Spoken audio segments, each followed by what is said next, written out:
Meet the Editors. നമസ്കാരം. Meet the editors ആരംഭിക്കുകയാണ്. മലയാള cinema ലോകത്തെ ചൂഷണങ്ങളുടെ നേർസാക്ഷ്യമാണ് ഹേമ കമ്മിറ്റി റിപ്പോർട്ട്. അടിമുടി സ്ത്രീവിരുദ്ധതയുടെയും ലിംഗവിവേചനത്തിന്റെയും ഇടമായി സിനിമ മാറിയിരിക്കുന്നു. പുറംമോടിയിലെ കെട്ടുകാഴ്ചകൾക്ക് അപ്പുറം മാഫിയാവൽക്കരണവും കാസ്റ്റിംഗ് കൗച്ചും ലഹരിയുമടക്കം മലീമസമാക്കിയ തൊഴിലിടമാക്കി മാറിക്കഴിഞ്ഞിരിക്കുന്നു സിനിമ.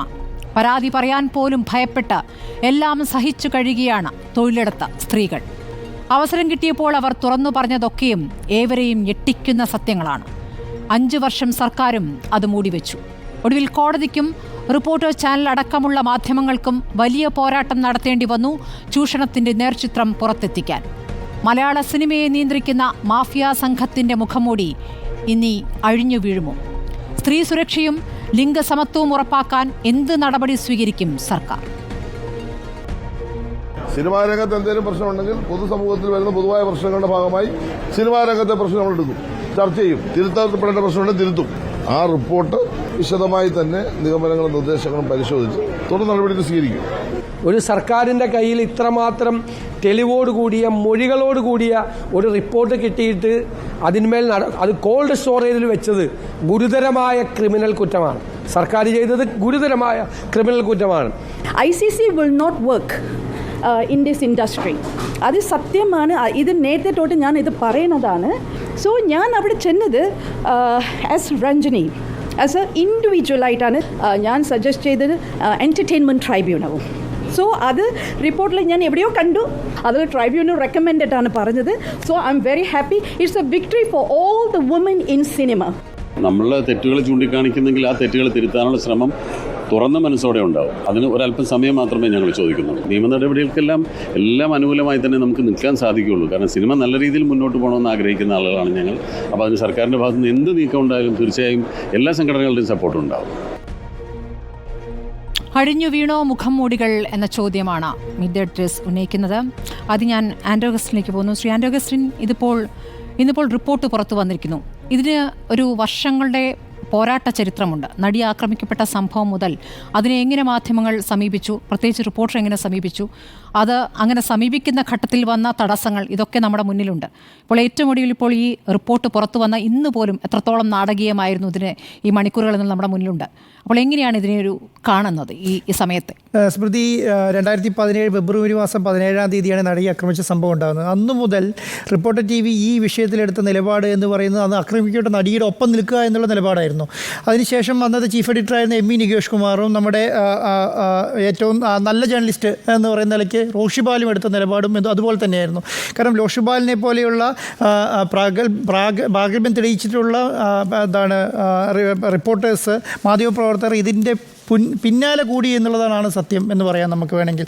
2017 ഫെബ്രുവരി മാസം 17-ാം തീയതി മുതൽ ഇന്ന് വരെയുള്ള സമയങ്ങളിൽ റിപ്പോർട്ടർ TVയും റിപ്പോർട്ടർ TVയുടെ മാനേജ്മെൻറ്റും അന്ന് മുൻ chief editor ME Nikesh Kumar എടുത്ത നിലപാട് തന്നെയാണ് ഇന്നും തുടരുന്നത് എന്ന് വേണമെങ്കിൽ നമുക്ക് പറയാൻ പറ്റും.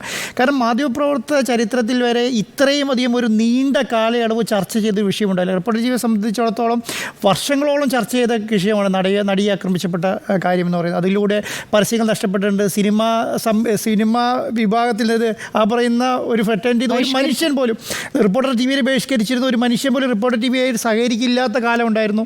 അതുപോലെ തന്നെ നമുക്ക് ചർച്ചയ്ക്ക് വിളിച്ച ആൾ വരില്ലായിരുന്നു, പ്രോഗ്രാമിനുകളിലേക്ക് ആൾ വരില്ലായിരുന്നു. അങ്ങനെ വളരെ വർഷങ്ങളായി നടത്തിക്കൊടുന്ന ഒരു പോരാട്ടത്തിൻ്റെ വിജയം കൂടിയാണ് സത്യം പറഞ്ഞാൽ ഇന്ന് ഈ പറഞ്ഞ ഹേമ കമ്മിറ്റി റിപ്പോർട്ട് പുറത്തു വരുന്നതോടുകൂടി റിപ്പോർട്ട് സംബന്ധിച്ചിടത്തോളം ഉള്ളത് എന്നതാണ് അതിൻ്റെ ഏറ്റവും വലിയ കാര്യം.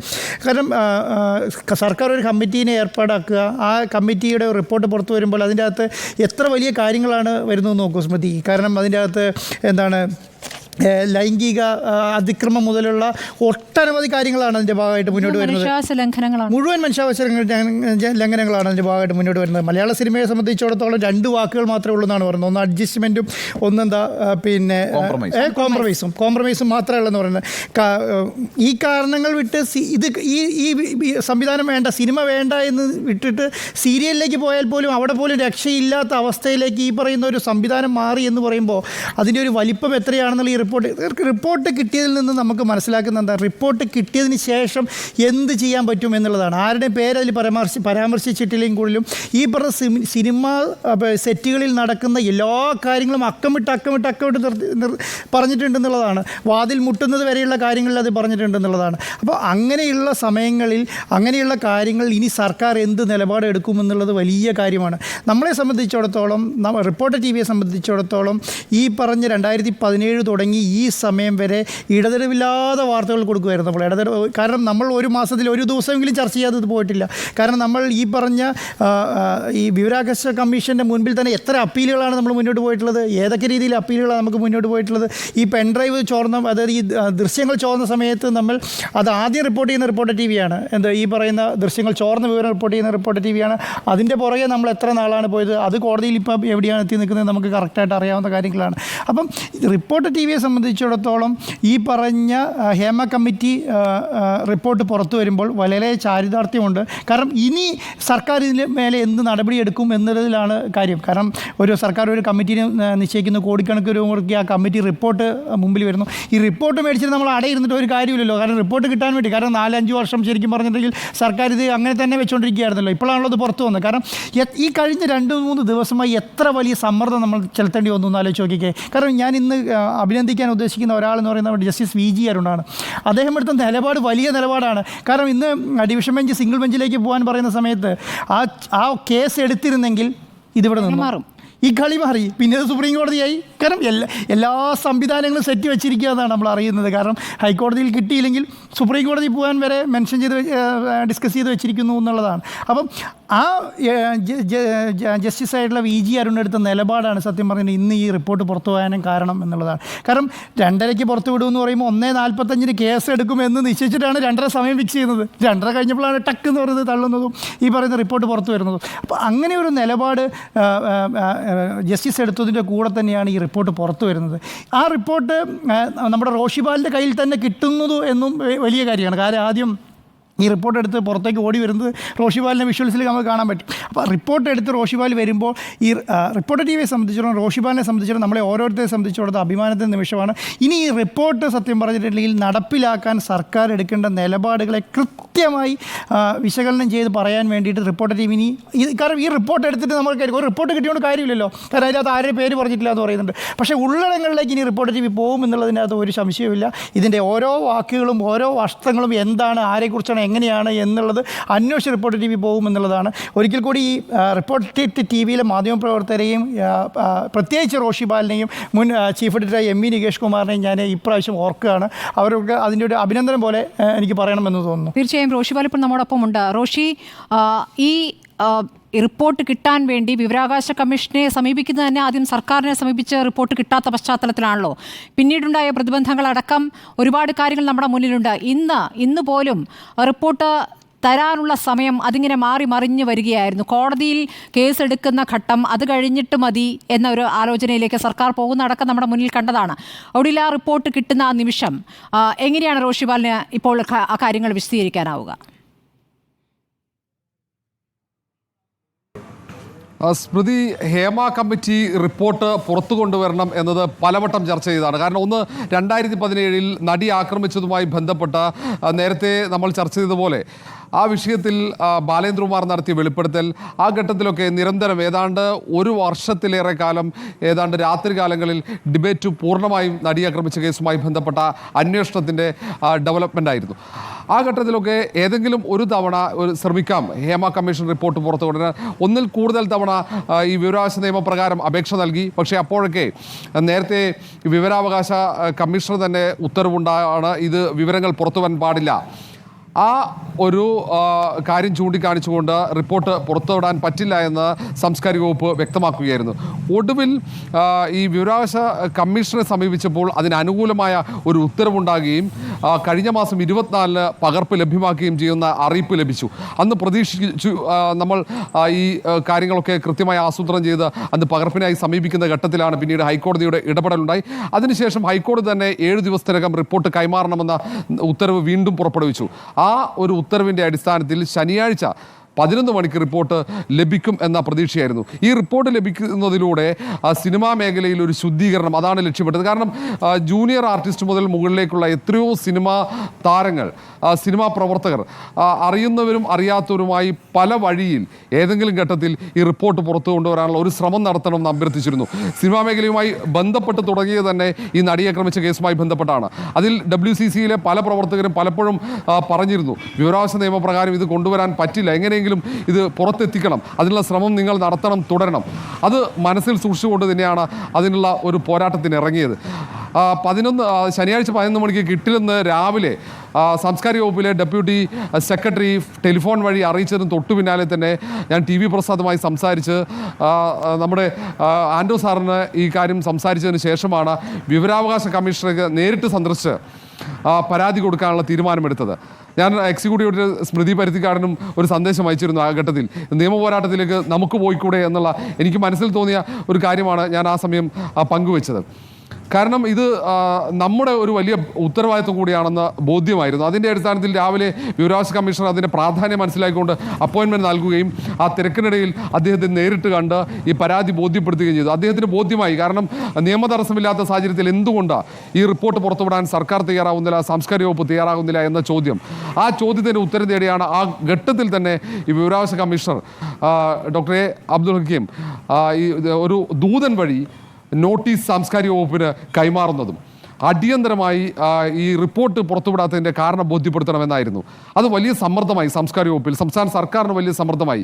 ഈ റിപ്പോർട്ട് കൈവശം വെച്ചിരിക്കുന്ന സാംസ്കാരിക വകുപ്പിലെ ഡെപ്യൂട്ടി സെക്രട്ടറി സുഭാഷിണി തങ്കച്ചിയെ സംബന്ധിച്ചിടത്തോളം അവരുടെ ജോലിയെ പോലും ബാധിക്കുന്ന തരത്തിൽ ഒരു സമ്മർദ്ദമായി അത് മാറുന്ന ഒരു സാഹചര്യമായിരുന്നു. നമ്മൾ മാത്രമായിരുന്നു വിവരാവകാശ കമ്മീഷനെ അവസാന ഘട്ടത്തിൽ സമീപിച്ചത്. കാരണം പിന്നീട് സുപ്രീം കോടതി അടക്കമുള്ള മേൽക്കോടതികളിലേക്ക് ഈ വിഷയത്തിൽ ഈ റിപ്പോർട്ട് പുറത്തുവിടാതിരിക്കാനുള്ള നീക്കം, അതുമായി ബന്ധപ്പെട്ട നിയമപോരാട്ടത്തിന് ഒരു ഭാഗത്ത് നീക്കം നടക്കുന്നു, ഗൂഢാലോചന നടക്കുന്നു എന്ന വിവരം ലഭിച്ചതിൻ്റെ പശ്ചാത്തലത്തിൽ തന്നെയാണ് ആ ഒരു നിമിഷം പാഴാക്കാതെ ആ തരത്തിലൊരു നിലപാടെടുത്തതും ആ ഒരു നീക്കം നടത്തിയതും. ഏതായാലും ആ നീക്കം ഫലം കണ്ടു തന്നെ വിലയിരുത്തേണ്ടി വരും. ഒരു ഞായറാഴ്ചത്തെ ഒരു ദിവസം മാത്രമാണ്. ആ ഒരു ഇടവേള കഴിഞ്ഞു തിങ്കളാഴ്ച പ്രവൃത്തി ദിനം ആരംഭിക്കുമ്പോൾ തന്നെ നമുക്ക് ഇന്ന് മറുപടി കൊടുക്കേണ്ടി വരും. എന്തുകൊണ്ട് ഈ റിപ്പോർട്ട് കൊടുക്കാൻ പറ്റുന്നില്ല എന്ന കാര്യത്തിൽ സാംസ്കാരിക വകുപ്പ് മറുപടി കൊടുക്കേണ്ടി വരും എന്നത് ഉറപ്പാണ്. ഹൈക്കോടതിയുടെ ഉത്തരവ്, ആ സമയപരിധിയും അവസാനിക്കുന്നത് ഇന്നായിരുന്നു. അവിടെ കൂടുതൽ ആലോചിക്കേണ്ടത് വന്നില്ല സാംസ്കാരിക വകുപ്പിന്. പക്ഷേ 2 പേർ 2 കോടതികൾ സമീപിച്ച ഒരു സാഹചര്യമുണ്ട്. ആ സമയം അനുവദിക്കുന്നത് പോലെ ഈ റിപ്പോർട്ട് പുറത്തുവിടുന്ന കാര്യത്തിൽ സമയം പരമാവധി വൈകിപ്പിച്ച് വൈകുന്നേരം 5 മണിക്ക് റിപ്പോർട്ട് കൈമാറാമെന്നുള്ള ഒരു തീരുമാനത്തിലേക്ക് സാംസ്കാരിക വകുപ്പ് എത്തിയിരുന്നു. അത് നമ്മൾ ആ സമയം തന്നെ ചർച്ച ചെയ്ത് തുടങ്ങി. 12 മണി മുതൽ തത്സമയം നമ്മൾ ഈ വിഷയം, അതിൻ്റെ പ്രശ്നങ്ങൾ, ഒരുപക്ഷേ റിപ്പോർട്ട് പുറത്തുവിടാനുള്ള സാധ്യത ഇല്ലാതാകും ഇങ്ങനെ വൈകിപ്പിച്ചാൽ എന്നടക്കം വളരെ വിശദമായി ചർച്ച ചെയ്തു. അപ്പോൾ തന്നെ മന്ത്രിയുടെ ഓഫീസിൽ നിന്ന് നമ്മളെ ബന്ധപ്പെടുന്നു, ഇപ്പോൾ തന്നെ റിപ്പോർട്ട് പുറത്തുവിടും, നിങ്ങൾ ഇങ്ങനെ വൈകിപ്പിക്കും എന്ന് പറയല്ലേ, മന്ത്രിയുടെ ഓഫീസ് അങ്ങനെ വൈകിപ്പിക്കാൻ ഉദ്ദേശിക്കുന്നില്ല എന്ന രീതിയിൽ മന്ത്രിയുടെ ഓഫീസിൽ നിന്ന് നമുക്ക് ഫോൺ കോൾ വരുന്നു തുടർച്ചയായി. അങ്ങനെയാണ് നമ്മൾ ഉടൻ റിപ്പോർട്ട് പുറത്തുവിടും എന്ന സാംസ്കാരിക വകുപ്പിൻ്റെ തീരുമാനം, മന്ത്രിയുടെ ഓഫീസിൻ്റെ തീരുമാനം വാർത്തയായി കൊടുക്കുന്നത്. പക്ഷേ പിന്നീട് ഔദ്യോഗികമായി എനിക്ക് ഈ സാംസ്കാരിക വകുപ്പിലെ ഡെപ്യൂട്ടി സെക്രട്ടറിയുടെ അറിയിപ്പ് വരുന്നത് 1 മണിക്കാണ്. 1 മണിക്ക് ഇമെയിൽ വഴി അറിയിപ്പ് വരുന്നു. തൊട്ടു പിന്നാലെ ടെലിഫോണിൽ ഡെപ്യൂട്ടി സെക്രട്ടറി സുഭാഷിണി തങ്കച്ചി അറിയിക്കുന്നു, 2:30 റിപ്പോർട്ട് നിങ്ങൾക്ക് വരും, നേരിട്ട് ഹാജരാകണം. ഞാൻ ആ സമയത്തും പറഞ്ഞത് സോഫ്റ്റ് കോപ്പി ലഭ്യമാക്കിക്കൂടെ, ഈ സമയം നിങ്ങൾ ഇമെയിൽ വഴിയാണ് ആശയവിനിമയം നടത്തുന്നത്, അങ്ങനെയാണെങ്കിൽ 1 മിനിറ്റ് പോലും നഷ്ടപ്പെടില്ലല്ലോ. ആത്മാർത്ഥത ഉണ്ടെങ്കിൽ അങ്ങനെ വിട്ടുകൂടെ? കാരണം 2 മണിക്ക് കോടതി ആരംഭിക്കുന്നു, 1:45 ഡിവിഷൻ ബെഞ്ചിൽ ഹർജി വരുന്നു, 2 മണിക്ക് സിംഗിൾ ബെഞ്ചിൽ ഹർജി വരുന്നു. തടസ്സപ്പെടാനുള്ള സാധ്യതയില്ലേ? പക്ഷെ അവർ അനുവദിക്കാൻ പറ്റില്ല, സാങ്കേതിക തടസ്സങ്ങൾ ചൂണ്ടിക്കാണിച്ചു. അങ്ങനെ 2:30 വരെ നമ്മൾ ക്ഷമയോടെ കാത്തിരിക്കുന്നു. പക്ഷേ കോടതി നിർണായകമായ നിലപാട് സ്വീകരിച്ചു. അത് നേരത്തെ ആൻഡോ സർ ചൂണ്ടിക്കാണിച്ചതുപോലെ ഏറ്റവും പ്രധാനപ്പെട്ട നിലപാട് സ്വീകരിച്ച കുറച്ച് പേരെ നമ്മൾ ഓർത്തേ പറ്റൂ. ഒന്ന് വിവരാവകാശ കമ്മീഷണറാണ്, ഡോക്ടർ എ അബ്ദുൽ ഹക്കീമാണ് ഒന്ന്. രണ്ടാമത്തേത് ഹൈക്കോടതി ജഡ്ജാണ്. ഒപ്പം WCCയുടെ നിലപാട് നിർണായകം. ഒപ്പം ഞാനടക്കമുള്ള മാധ്യമപ്രവർത്തകർ ഇതിൽ കാണിച്ച നിതാന്ത ജാഗ്രത. വലിയ രീതിയിൽ സമ്മർദ്ദം പല ഭാഗങ്ങളിൽ നിന്നുണ്ടായി. ചില സിനിമാ താരങ്ങളൊക്കെ വിളിച്ചു പറഞ്ഞത് ഒരു കാര്യമാണ്, നിങ്ങൾ എന്താണ് അഗ്രസീവായി ഈ വിഷയത്തിൽ താല്പര്യമെടുക്കുന്നത്? നിങ്ങൾക്ക് ഇതിലെ മസാല കഥ പുറത്തു കൊണ്ടുവരാനാണോ നിങ്ങളുടെ താല്പര്യം? ഈ തരത്തിൽ നിരുത്സാഹപ്പെടുത്തുന്ന തരത്തിൽ സിനിമാ മേഖലയിൽ നിന്നും നമ്മൾ പ്രതീക്ഷിക്കാത്ത പലരും ബന്ധപ്പെട്ടു. അതൊന്നും നമ്മളെ നിരുത്സാഹപ്പെടുത്തിയില്ല എന്നതാണ് ഏറ്റവും പ്രധാനപ്പെട്ട കാര്യം. നമുക്കറിയാം എല്ലാവർക്കും നമ്മൾ ഈ വാർത്ത അല്ലെങ്കിൽ ഈ റിപ്പോർട്ട് പുറത്തു കൊണ്ടുവരുന്നത് പലർക്കും അത് വലിയ പ്രയാസമുണ്ടാക്കുമെന്ന് കൃത്യമായി അറിയാം. അതുകൊണ്ട് ആ തരത്തിലുള്ള സമ്മർദ്ദങ്ങൾ പ്രതീക്ഷയാണ്. കാരണം നടിയെ ആക്രമിച്ച കേസുമായി ബന്ധപ്പെട്ട് പല ഘട്ടത്തിലും സമ്മർദ്ദം പല വഴികളിൽ നിന്ന് വന്നതാണ്, പല രൂപത്തിലുള്ള സമ്മർദ്ദമാണ്. പക്ഷേ ഇനി അങ്ങോട്ട് റോഷി ഇനി സർക്കാരിന് മുന്നിലുള്ള സമ്മർദ്ദം എന്ന് പറയുന്നത് ജനങ്ങളുടെ നിലപാട് എന്ന സമ്മർദ്ദമായിരിക്കണം. ഇതിന്മേലൊരു നടപടിയിലേക്ക് കടക്കാൻ സർക്കാർ നിർബന്ധിതമാകുന്ന ഒരു സാഹചര്യം ഏതായാലും സൃഷ്ടിക്കപ്പെട്ടിരിക്കുന്നു എന്നുള്ള കാര്യം വ്യക്തമാണ്. പക്ഷെ അത് ഏത് രൂപത്തിലെന്നാണ് നമ്മൾ ഇനി ചർച്ച ചെയ്യാൻ ഇരിക്കുന്നത്. റോഷി, നന്ദി ഈ കാര്യങ്ങളൊക്കെ വിശദീകരിച്ചതിന്. റഷൻ അഴിഞ്ഞു വീണോ മുഖംമൂടികൾ എന്നുള്ളതാണ് നമ്മുടെ ചോദ്യം. നോക്കൂ സ്മൃതി, നമ്മുടെ ജനാധിപത്യം ഏറ്റവും പ്രവർത്തനക്ഷമമായ ഒരു ദിവസമാണിന്ന്. കാരണം എന്ന് വെച്ചാൽ നമ്മുടെ ജനാധിപത്യത്തിൽ നേരത്തെ റോഷിപാൽ പറഞ്ഞൊരു കാര്യമുണ്ട്, 4 തൂണുകളുണ്ട് എന്ന് നമ്മൾ പറയുമല്ലോ. അതിലെ 3 തൂണുകൾ വളരെ ശക്തമായി പ്രവർത്തിച്ചതിൻ്റെ ഫലമായിട്ട് ഒരു റിപ്പോർട്ട് പുറത്തു വന്നിരിക്കുന്നു അല്ലേ. ഇപ്പോൾ ഹേമ കമ്മിറ്റി റിപ്പോർട്ട് 2019 ഡിസംബർ 31 സർക്കാരിന് സമർപ്പിക്കുന്നത് 5 വർഷമാകുന്നു. 4.5 വർഷമെന്ന് കൃത്യമായി പറയാം. 4.5 വർഷമായിട്ടും ഈ റിപ്പോർട്ട് പുറത്തു വരാതിരുന്ന സാഹചര്യത്തിൽ ഇതിന് പിന്നാലെ നിന്നത് മാധ്യമ പ്രവർത്തകരാണ്. ഏതാനും മാധ്യമ പ്രവർത്തകരും ഏതാനും മാധ്യമ സ്ഥാപനങ്ങളുമാണ്. നിരന്തരമായി അവർ ഈ വിഷയം പിന്തുടർന്നുകൊണ്ടിരുന്നു, ഫോളോ അപ്പ് ചെയ്തുകൊണ്ടിരുന്നു. ഈ റിപ്പോർട്ട് പുറത്തു വരേണ്ടതിൻ്റെ അനിവാര്യതയെക്കുറിച്ച് ജനങ്ങളെ ബോധ്യപ്പെടുത്തിക്കൊണ്ടിരുന്നു. അതാണ് 4th സ്റ്റേറ്റ് എന്ന് പറയുന്നത്, 4ാം തൂണ് ജനാധിപത്യത്തിൻ്റെ. ഈ സമൂഹത്തിൽ ജീവിച്ചുകൊണ്ടിരിക്കുന്ന ഓരോ മനുഷ്യരുടെയും പൗരാവകാശം ലംഘിക്കപ്പെടരുതെന്നും അത് ഉറപ്പാക്കപ്പെടണമെന്നും ആഗ്രഹമുള്ള മാധ്യമപ്രവർത്തകരുടെ നിരന്തരമായ ശ്രമത്തിൻ്റെ ഭാഗമായിട്ടാണ് ഈ റിപ്പോർട്ട് ഇന്ന് പുറത്തു വന്നത്. അതാണ് ഒന്നാമത്തെ കാര്യം. രണ്ടാമത്തെ കാര്യം, നമുക്കൊരു ഇൻഫർമേഷൻ കമ്മീഷൻ എന്ന് പറയുന്ന ഒരു എക്സിക്യൂട്ടീവായിട്ട് തന്നെ കാണാം. ആ ബോഡി ഒരു വലിയ ശക്തമായ തീരുമാനമെടുത്തു അല്ലേ. ഇത് നിരന്തരമായ മാധ്യമപ്രവർത്തകരുടെ ആവശ്യത്തെ തുടർന്ന് ഇൻഫർമേഷൻ കമ്മീഷൻ എടുത്ത തീരുമാനം എന്താ? ഇത് പൊതുജന സമക്ഷം വെക്കേണ്ട റിപ്പോർട്ടാണെന്ന് തീരുമാനിച്ചു. അതുകൊണ്ട് മറ്റാരുടെയും സ്വകാര്യതയ്ക്ക് ലംഘനം വരുത്താത്ത രീതിയിൽ ആ റിപ്പോർട്ട് പുറത്തുവിടണം എന്നുള്ള നിർണായകമായ തീരുമാനമെടുത്തു. അതാണല്ലോ ഈ മാധ്യമപ്രവർത്തകർ നടത്തിയ നിരന്തര ശ്രമത്തിൻ്റെ ഉത്തമമായ ഒരു നേട്ടമെന്ന് പറയുന്നത്. ഇൻഫർമേഷൻ കമ്മീഷൻ എടുത്ത ഒരു തീരുമാനമാണ്. എന്നാൽ അതിനെതിരെ ശക്തമായ പ്രതിഷേധങ്ങൾ, ശക്തമായ തടസ്സങ്ങളുമായി പലരും രംഗപ്രവേശം ചെയ്തല്ലോ. നമ്മൾ ഇഷ്ടപ്പെടുന്ന ചില ആളുകൾ പോലും ഇത് പുറത്തു വരുന്നതിന് തടസ്സം നിൽക്കുന്നതാണ് കഴിഞ്ഞ ദിവസങ്ങളിലൊക്കെ നമ്മൾ കണ്ടത്.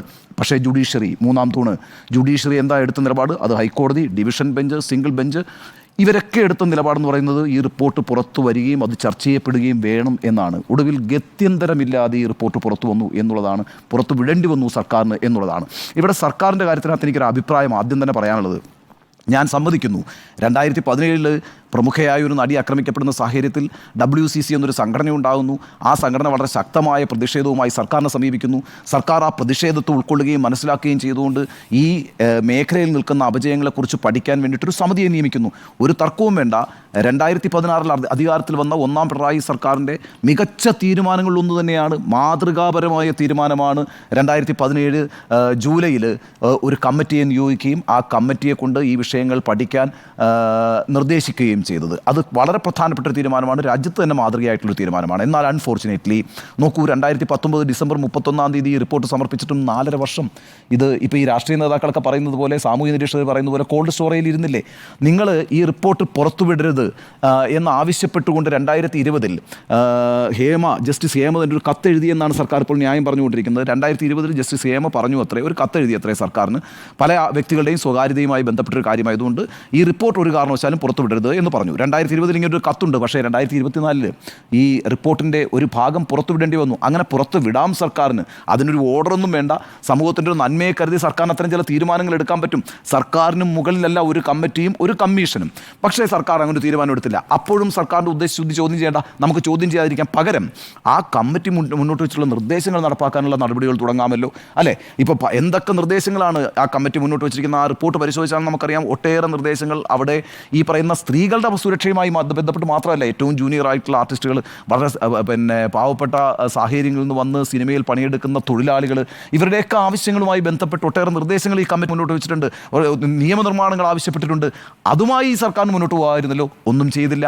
അപ്പോൾ ഈ പറയുന്ന ജുഡീഷ്യറിയും എക്സിക്യൂട്ടീവും അതുപോലെ തന്നെ മാധ്യമങ്ങളും ഒരുമിച്ച് ശ്രമിച്ചതിൻ്റെ ഫലമായിട്ടാണ് യഥാർത്ഥത്തിൽ ഈ റിപ്പോർട്ട് പുറത്തു വന്നത്. നമ്മുടെ കേരളം എന്ന് പറയുന്നത് ഈ സ്ത്രീകളുടെ ജീവിതവുമായി ബന്ധപ്പെട്ട് രാജ്യത്തിനും ലോകത്തിനും മാതൃകയാണെന്നേ. ഇപ്പോൾ കുടുംബശ്രീ എന്ന് പറയുന്ന ആത്മാഭിമാനത്തോടെ ആർജവത്തോടെ സ്ത്രീകൾ പ്രവർത്തിക്കുന്ന ഒരു നെറ്റ്വർക്ക് ഇന്ത്യയിൽ എവിടെയുണ്ട് കേരളത്തിലല്ലാതെ? ഇന്ന് ഈ സംസ്ഥാനത്ത് ഏറ്റവും കൂടുതൽ തൊഴിലുറപ്പ് പദ്ധതിയിൽ പ്രവർത്തിക്കുന്ന ആരാണെന്നറിയാവോ? നമ്മുടെ നാട്ടിലെ സ്ത്രീകളാണ്. നിങ്ങൾ വലിച്ചെറിയുന്ന മാലിന്യങ്ങൾ മുഴുവൻ ഇവിടെ വൃത്തിയാക്കിക്കൊണ്ടിരിക്കുന്ന ആരാണെന്നറിയാവോ? ആത്മാഭിമാനത്തോടുകൂടി തൊഴിലെടുക്കുന്ന സ്ത്രീകളാണ്. നിങ്ങൾ ആശുപത്രിയിൽ ചെന്നാൽ നിങ്ങളെ പരിചരിക്കുന്നത് ആരാണ്? നഴ്സുമാരായി പ്രവർത്തിക്കുന്ന സ്ത്രീകളാണ്. എല്ലാ തൊഴിൽ മേഖലകളിലും സ്ത്രീകളുടെ സാന്നിധ്യം എന്ന് പറയുന്നത് വളരെ മുന്നിലാണ് കേരളത്തിൽ. അവിടെയൊക്കെ അവർക്ക് സുരക്ഷിതത്വം ഉറപ്പാക്കാൻ കഴിയുന്നൊരു സമൂഹമായിട്ട് നമ്മൾ മാറിയിട്ടുണ്ട്. ചില എക്സെപ്ഷണൽ കേസുകളുണ്ട് എന്നുള്ളത് സമ്മതിക്കാം. അതൊക്കെ ഒരു സമൂഹത്തിൽ ചിലപ്പോൾ സംഭവിക്കാൻ സാധ്യതയുള്ളതുമാണ്. എന്നാൽ ഭൂരിഭാഗം വരും, ഞാൻ പറയുന്നത് 99% സ്ത്രീകളും അത് കൃഷിപ്പണിയിൽ ഏർപ്പെടുന്നവരാണെങ്കിലും അതിലേതെങ്കിലും ഫാക്ടറിയിൽ പോയി തൊഴിലെടുക്കുന്നവരാണെങ്കിലും ഈ പറയുന്ന മാലിന്യങ്ങൾ നീക്കുന്ന ആളുകളാണെങ്കിലും നഴ്സിംഗ് ജോലിയിൽ പ്രവർത്തിക്കുന്നവരാണെങ്കിലും ഒക്കെ ഏത് തൊഴിലിടത്തിൽ കേരളത്തിൽ സ്ത്രീകൾ പ്രവർത്തിക്കുന്നു അവരൊക്കെ ആത്മാഭിമാനത്തോടു കൂടി ആർജവത്തോടു കൂടിയാണ് പ്രവർത്തിച്ചുകൊണ്ടിരിക്കുന്നത്. അവരൊക്കെ നല്ല വ്യക്തിത്വം ഉള്ളവർ ആളുകളുമാണ്. ആ രീതിയിൽ നമുക്ക് അവരെ നിലനിർത്താൻ ഈ സമൂഹത്തിന് കഴിഞ്ഞിട്ടുണ്ട്. പിന്നെ സിനിമാ മേഖലയ്ക്ക് എന്താ ഒരു പ്രത്യേകത എന്ന് പറയുന്നത്? അവർക്ക് ഒരു ഇമ്മ്യൂണിറ്റിയും ഇല്ല. യാതൊരു സംശയവും ആ കാര്യത്തിൽ വേണ്ട. ഈ സിനിമ ഇൻഡസ്ട്രി എന്ന് പറയുന്നത് ഒരു കലാപ്രവർത്തന മേഖലയാണ്, ഒരു സംശയമില്ല. പക്ഷേ അതൊരു വ്യവസായ മേഖലയുമാണ്, അതൊരു തൊഴിലിടമാണ്. ആ തൊഴിലിടത്തിൽ മറ്റൊരു മേഖലയിലും സംഭവിക്കാത്തത്ര വലിയ ചൂഷണങ്ങളും വലിയ പീഡനങ്ങളും നടക്കുന്നുണ്ട് എങ്കിൽ ഒരു പുരോഗമനപരമായ സമൂഹത്തിന് കൈ കെട്ടി നോക്കി നിൽക്കാൻ പറ്റുമോ? അങ്ങനെ സമ്മതിച്ചു കൊടുക്കാൻ പറ്റുമോ? ഇന്നിപ്പോൾ നിങ്ങളെല്ലാവരും വിശദമായിട്ട് ഇനി വരുന്ന ചർച്ചകളിൽ ആ റിപ്പോർട്ടിൻ്റെ ഭാഗങ്ങൾ പറയുമെന്ന് എനിക്കറിയാം. എങ്കിലും 2-3 കാര്യങ്ങൾ വളരെ പെട്ടെന്ന് പറഞ്ഞേക്കാം. ഒന്ന്, ഈ സിനിമാ രംഗത്ത് സ്ത്രീകൾക്ക് പിടിച്ചു നിൽക്കണമെങ്കിൽ അനാവശ്യമായിട്ടുള്ള വഴിപ്പെടലുകൾക്ക് വിധേയരാകണം എന്ന് പറയുന്നൊരവസ്ഥ കേരളത്തിലൊരു പുതിയ അറിവല്ല, നമുക്കാർക്കും ഒരു പുതിയ അറിവല്ല ഇത്. ഈ നാട്ടിലൊരു ചൊല്ലുണ്ടല്ലോ, കുടുംബത്ത് പിറന്ന പെണ്ണുങ്ങൾക്ക് പോകാൻ കഴിയാത്തൊരു സ്ഥലമാണ് സിനിമാഭിനയം എന്ന് വരെ പറയുന്നു. ആ പ്രയോഗം തെറ്റാണെങ്കിൽ പോലും സിനിമ എന്ന് പറയുന്ന മേഖലയിലെ സ്ത്രീകളെക്കുറിച്ച് പൊതുസമൂഹം ഉണ്ടാക്കി വെച്ചിരിക്കുന്ന ഒരു കാഴ്ചപ്പാടാണത്. അതുകൊണ്ടാണ് അങ്ങനെ ഒരു പ്രയോഗം ഉണ്ടാകുന്നത്. എന്തുകൊണ്ടാണ് അങ്ങനെ ഉണ്ടാകുന്നത്? അവിടെ സ്ത്രീകൾ ചൂഷണം ചെയ്യപ്പെടുന്നുണ്ട്. നിങ്ങളുടെ ഇഷ്ടമോ നിങ്ങളുടെ താല്പര്യമോ കണക്കിലെടുക്കാതെ നിങ്ങൾക്ക് അവിടെ നിലനിൽക്കണമെങ്കിൽ നിങ്ങൾ പലതരത്തിലുള്ള വിധേയത്വത്തിനും അടിമകളാകണം എന്നുള്ളൊരവസ്ഥ അവിടെ ഉണ്ടായിരിക്കുന്നു എന്നുള്ളൊരു ചെറിയ കാര്യമാണ്.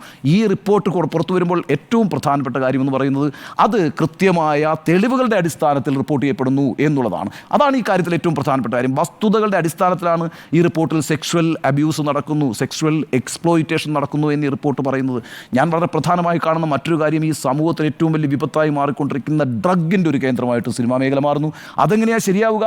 നിങ്ങൾക്ക് ഞാൻ പറയുന്നത് ഈ സിനിമാ മേഖലയിലെ കലാകാരന്മാർക്ക് അവരുടെ ക്രിയേറ്റിവിറ്റി അങ്ങോട്ടേക്ക് മുന്നോട്ട് കൊണ്ടുവരണമെങ്കിൽ വലിയ രീതിയിൽ ഡ്രഗ് ഉപയോഗിക്കേണ്ടതുണ്ട് എന്നാണ് പല ആളുകളും പറഞ്ഞിരിക്കുന്നത്, ഈ റിപ്പോർട്ടിൽ പറഞ്ഞിരിക്കുന്നത്. അതുകൊണ്ട് വലിയ രീതിയിൽ ഡ്രഗിൻ്റെ ഉപയോഗം അവിടെ നടക്കുന്നു എന്നുള്ളതാണ്. ഈ നമ്മുടെ സംസ്ഥാനം നേരിടുന്ന ഏറ്റവും വലിയ ഭീഷണി എന്ന് പറയുന്നത് പുതിയ തലമുറ വലിയ രീതിയിൽ ഡ്രഗ് അഡിക്റ്റ് ആയിക്കൊണ്ടിരിക്കുന്നു എന്നുള്ളതാണ്. അതിൻ്റെ ഒരു പ്രഭവ കേന്ദ്രമായിട്ട് കേരളത്തിൽ സിനിമാ മേഖല മാറുകയാണെന്ന് പറഞ്ഞാൽ അത് കയ്യും കെട്ടി നോക്കി നിൽക്കാൻ കഴിയുന്ന ഒരു കാര്യമാണോ? അപ്പോൾ ആ അർത്ഥത്തിൽ വലിയ രീതിയിലുള്ള തൊഴിൽ വിവേചനം ഈ റിപ്പോർട്ടിൽ എന്നെ ഏറ്റവും കൂടുതൽ ശ്രദ്ധിച്ച ഒരു വരി എന്ന് പറയുന്നത് ഒരു വലിയ ക്ലാസ് ഡിഫറൻസ് അവിടെ നിലനിൽക്കുന്നു എന്നുള്ളതാണ്.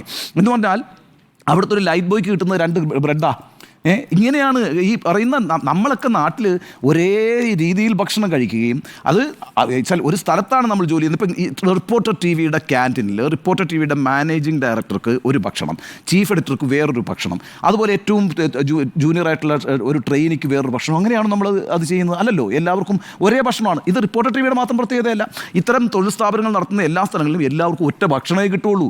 ഈ ഇൻഡസ്ട്രിയിൽ എന്താ സംഭവിക്കുന്നതെന്ന് അറിയാമോ? എന്തെല്ലാം ഫെസിലിറ്റീസ് ആളുകൾക്ക് കൊടുക്കണമെന്നുള്ളൊരു വർഗപരമായൊരു വിവേചനം നിലനിൽക്കുന്നു. ഈ വിഷയങ്ങളെല്ലാം വളരെ പ്രധാനമല്ലേ? നമ്മുടെ സംസ്ഥാനത്തെ ഏറ്റവും പ്രധാനപ്പെട്ട ഒരു വ്യവസായ മേഖലയിൽ ഒരു തൊഴിലിടത്തിൽ ജനങ്ങൾക്ക് അവിടെ പ്രവർത്തിച്ചുകൊണ്ടിരിക്കുന്ന ആളുകൾക്ക് അത് സ്ത്രീയാകട്ടെ പുരുഷനാകട്ടെ ഇത്തരത്തിലുള്ള വിവേചനങ്ങളും ഇത്തരത്തിലുള്ള പീഡനങ്ങളും നേരിടേണ്ടി വരുന്നുണ്ട് എങ്കിൽ ഉത്തരവാദിത്തപ്പെട്ടൊരു സമൂഹം എന്നുള്ള നിലയ്ക്ക് നമ്മളത് അന്വേഷിച്ച് അതിനൊരു പരിഹാരമുണ്ടാക്കണം. ആ പരിഹാരമുണ്ടാക്കുന്ന പ്രക്രിയയാണ് ഈ റിപ്പോർട്ട് പുറത്തു വരുന്നതിലൂടെ ആരംഭിച്ചിട്ടുള്ളതെന്നാണ് ഞാൻ വിചാരിക്കുന്നത്. ആർജവമുള്ളൊരു സർക്കാർ വളരെ എന്താ പറയുക സാമൂഹ്യ പ്രതിബദ്ധതയോടെ ഈ പ്രശ്നങ്ങളുടെ മേളിൽ നടപടികൾ എടുക്കാൻ തയ്യാറാകണം എന്നുള്ളതാണ്. ഇപ്പോൾ നോക്കൂ, ഈ പരാതിയുടെ ഇതൊന്നും ഒരു പരാതിയായിട്ട് വന്നിട്ടില്ല കേട്ടോ. ഒറ്റയാൾക്കെതിരെ ഒരു പരാതി പറഞ്ഞിട്ടില്ല. ഇയാളിങ്ങനെ പീഡിപ്പിച്ചു, അല്ലെങ്കിൽ ഇയാളിങ്ങനെ എന്നെ ഒരു വിഷമസ്ഥിതിയിൽ കൊണ്ടെത്തിച്ചു, ഇയാളിങ്ങനെ ഭീഷണിപ്പെടുത്തി, അതുകൊണ്ട് എനിക്ക് പരാതിയുണ്ട് എന്ന് പറഞ്ഞിട്ടില്ല. പക്ഷേ ഇത്തരം സാഹചര്യങ്ങളുണ്ട്. There are doubts and circumstances എന്നാണ് പറയുന്നത്. സംശയങ്ങളുണ്ട്, സാഹചര്യപരമായിട്ടുള്ള സംശയങ്ങളുമുണ്ട്. അപ്പോൾ ആ സംശയങ്ങളുടെ അടിസ്ഥാനത്തിൽ സർക്കാരിനൊരു കേസിലേക്കൊക്കെ പോകാൻ കഴിയുമെന്ന് എനിക്കറിയില്ല. കേസിന് പോകുന്നതിനേക്കാളും ഒക്കെ അതിനപ്പുറത്ത് ഇപ്പോൾ ഈ പറയുന്ന നമ്മുടെ ചോദ്യം വളരെ കൃത്യമാണ്. ഈ എന്താ പറയുക, മുഖംമൂടികൾ അഴിഞ്ഞു വീണിട്ടുണ്ട്. വലിയൊരു മാഫിയ, ക്രിമിനൽ സ്വഭാവമുള്ളൊരു മാഫിയ ഈ പറയുന്ന മലയാള സിനിമാ രംഗത്ത് പിടിമുറുക്കിയിരിക്കുന്നുവെന്നും അവരുടെ ഇംഗിതങ്ങൾക്കും താല്പര്യങ്ങൾക്കും വഴങ്ങാത്തവരെയൊക്കെ അവർ ഇല്ലായ്മ ചെയ്തുകൊണ്ടിരിക്കുന്നുവെന്നും അവർ ക്യാമറയ്ക്ക് മുന്നിലും ക്യാമറയ്ക്ക് പിന്നിലും ആളുകളെ ചൂഷണം ചെയ്തുകൊണ്ടിരിക്കുന്നു, പ്രത്യേകിച്ച് സ്ത്രീകളെ ലൈംഗികമായി ചൂഷണം ചെയ്തുകൊണ്ടിരിക്കുന്നുവെന്നും വലിയ രീതിയിലുള്ള ഡ്രഗ് അബ്യൂസും ഡ്രഗ് അഡിക്ഷനും ഉണ്ടാകുന്നൊരു മേഖലയായിട്ട് അത് മാറിയിരിക്കുന്നു എന്നുമൊക്കെയുള്ള വലിയ കണ്ടെത്തലുകളാണ് ഈ പറയുന്ന തെളിവുകളുടെ അടിസ്ഥാനത്തിൽ ഹേമ കമ്മിറ്റി റിപ്പോർട്ട് മുന്നോട്ട് വയ്ക്കുന്നത്. അതൊരു ചെറിയ സാമൂഹിക ഭീഷണിയല്ല. ആ സാമൂഹിക ഭീഷണിയെ അഡ്രസ്സ് ചെയ്യാൻ ഉത്തരവാദിത്തപ്പെട്ടവർ രാഷ്ട്രീയ പ്രസ്ഥാനങ്ങളാണെന്ന് ഞാൻ കരുതുന്നു. കാരണം അവരാണ് ഈ സംസ്ഥാനത്തെ ഭരണത്തെ നിയന്ത്രിക്കുന്നത്. ആ രാഷ്ട്രീയ പ്രസ്ഥാനങ്ങൾ വളരെ ഉയർന്ന നിലവാരത്തിൽ ഈ കാര്യങ്ങളെ കണ്ടുകൊണ്ട് ഉയർന്ന നിലവാരത്തിലേക്ക് എത്തി പ്രവർത്തിക്കേണ്ടതിൻ്റെ ഒരു ആവശ്യകത അനിവാര്യമായി വന്നിരിക്കുന്നു. സിനിമാ രംഗത്തെ അടച്ചാക്ഷേപിക്കുന്ന ഒരു കാര്യവുമില്ല കേട്ടോ. അങ്ങനെ അടച്ചാക്ഷേപിക്കുന്ന ഒരു റിപ്പോർട്ടുമല്ല ഇത്. ഈ സിനിമാ രംഗത്ത് ഉള്ള അനാവശ്യമായ പ്രവണതകളെയാണ് ഈ റിപ്പോർട്ട് എടുത്ത് കാണിക്കുന്നത്. അതിനർത്ഥം എല്ലാ സിനിമാക്കാരും മോശമാണെന്നോ, എല്ലാ സിനിമാ നടിമാരും പീഡിപ്പിക്കപ്പെട്ടുകൊണ്ടിരിക്കുകയാണെന്നോ, എല്ലാ ജൂനിയർ ആർട്ടിസ്റ്റുകളും ചൂഷണം ചെയ്യപ്പെട്ടുകൊണ്ടിരിക്കുകയാണോ എന്നോ ഒന്നുമല്ല. മറിച്ച് സിനിമാ രംഗത്ത് ചില അനാവശ്യമായ പ്രവണതകളുണ്ട്. നമ്മളിപ്പോൾ ഒരു കൃഷിയിടത്ത് അല്ലെങ്കിൽ ഒരു ഫാക്ടറിയിൽ ഒരു അനാവശ്യമായ പ്രവണത ഉണ്ടാവുകയാണെങ്കിൽ അത് റെക്ടിഫൈ ചെയ്യില്ലേ? അല്ലെങ്കിൽ ഒരു മാധ്യമ സ്ഥാപനത്തിൽ ഒരു അനാവശ്യമായ പ്രവണത ഉണ്ടാവുകയാണെങ്കിൽ അത് നമുക്ക് തിരുത്തേണ്ടതില്ലേ? അതുപോലെ കണ്ടാൽ മതി. ഈ ഹേമ കമ്മിറ്റി റിപ്പോർട്ട്, ഹേമ കമ്മിറ്റിയെ നിയോഗിച്ചത് മലയാള സിനിമാ രംഗം ഉണ്ടാക്കിക്കൊണ്ടിരിക്കുന്ന നേട്ടങ്ങൾ പഠിക്കാൻ വേണ്ടിയിട്ടാണ് ില്ല. അവർക്കുള്ള മാർഗ്ഗനിർദ്ദേശം എന്ന് പറയുന്നത് ആ മേഖലയിൽ നേരിടുന്ന പ്രശ്നങ്ങൾ പഠിച്ചുകൊണ്ട് അതിനെങ്ങനെയുള്ള പരിഹാരങ്ങൾ കണ്ടെത്താമെന്നാണ്. ആ കർമ്മം വളരെ കൃത്യമായിട്ട് ഹേമ കമ്മിറ്റി, നമുക്ക് അതും അഭിനന്ദിക്കേണ്ടതായിട്ടുള്ള കാര്യമാണ്. ജസ്റ്റിസ് ഹേമയാണെങ്കിലും KB വത്സലകുമാരിയാണെങ്കിലും നടി ശാരദയാണെങ്കിലും അവരവരുടെ റോൾ വളരെ കൃത്യമായി ചെയ്തിട്ടുണ്ട്.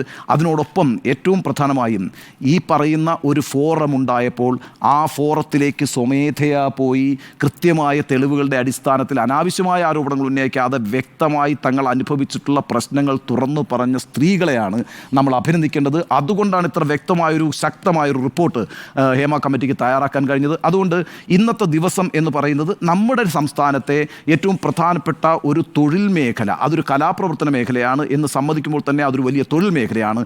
ആ തൊഴിൽ മേഖലയെ ചൂഴ്ന്നു നിൽക്കുന്ന വലിയ മാഫിയ സംഘങ്ങളെയും ക്രിമിനൽ ആക്ടിവിറ്റീസിനെയും ഒക്കെ വെളിപ്പെടുത്തുന്ന ഒരു ദിവസമാണ്. അത് വളരെ പ്രധാനമാണ് ചരിത്രത്തിൽ. അതുകൊണ്ട് അടിയന്തരമായി സർക്കാർ ഇനി ഈ റിപ്പോർട്ടിൻ്റെ മേളിൽ, ഇത് 4.5 വർഷം അടയിരുന്നു, 4.5 വർഷം അതിൻ്റെ മേൽ കോൾ സ്റ്റോറിയിൽ വെച്ചിരുന്നു.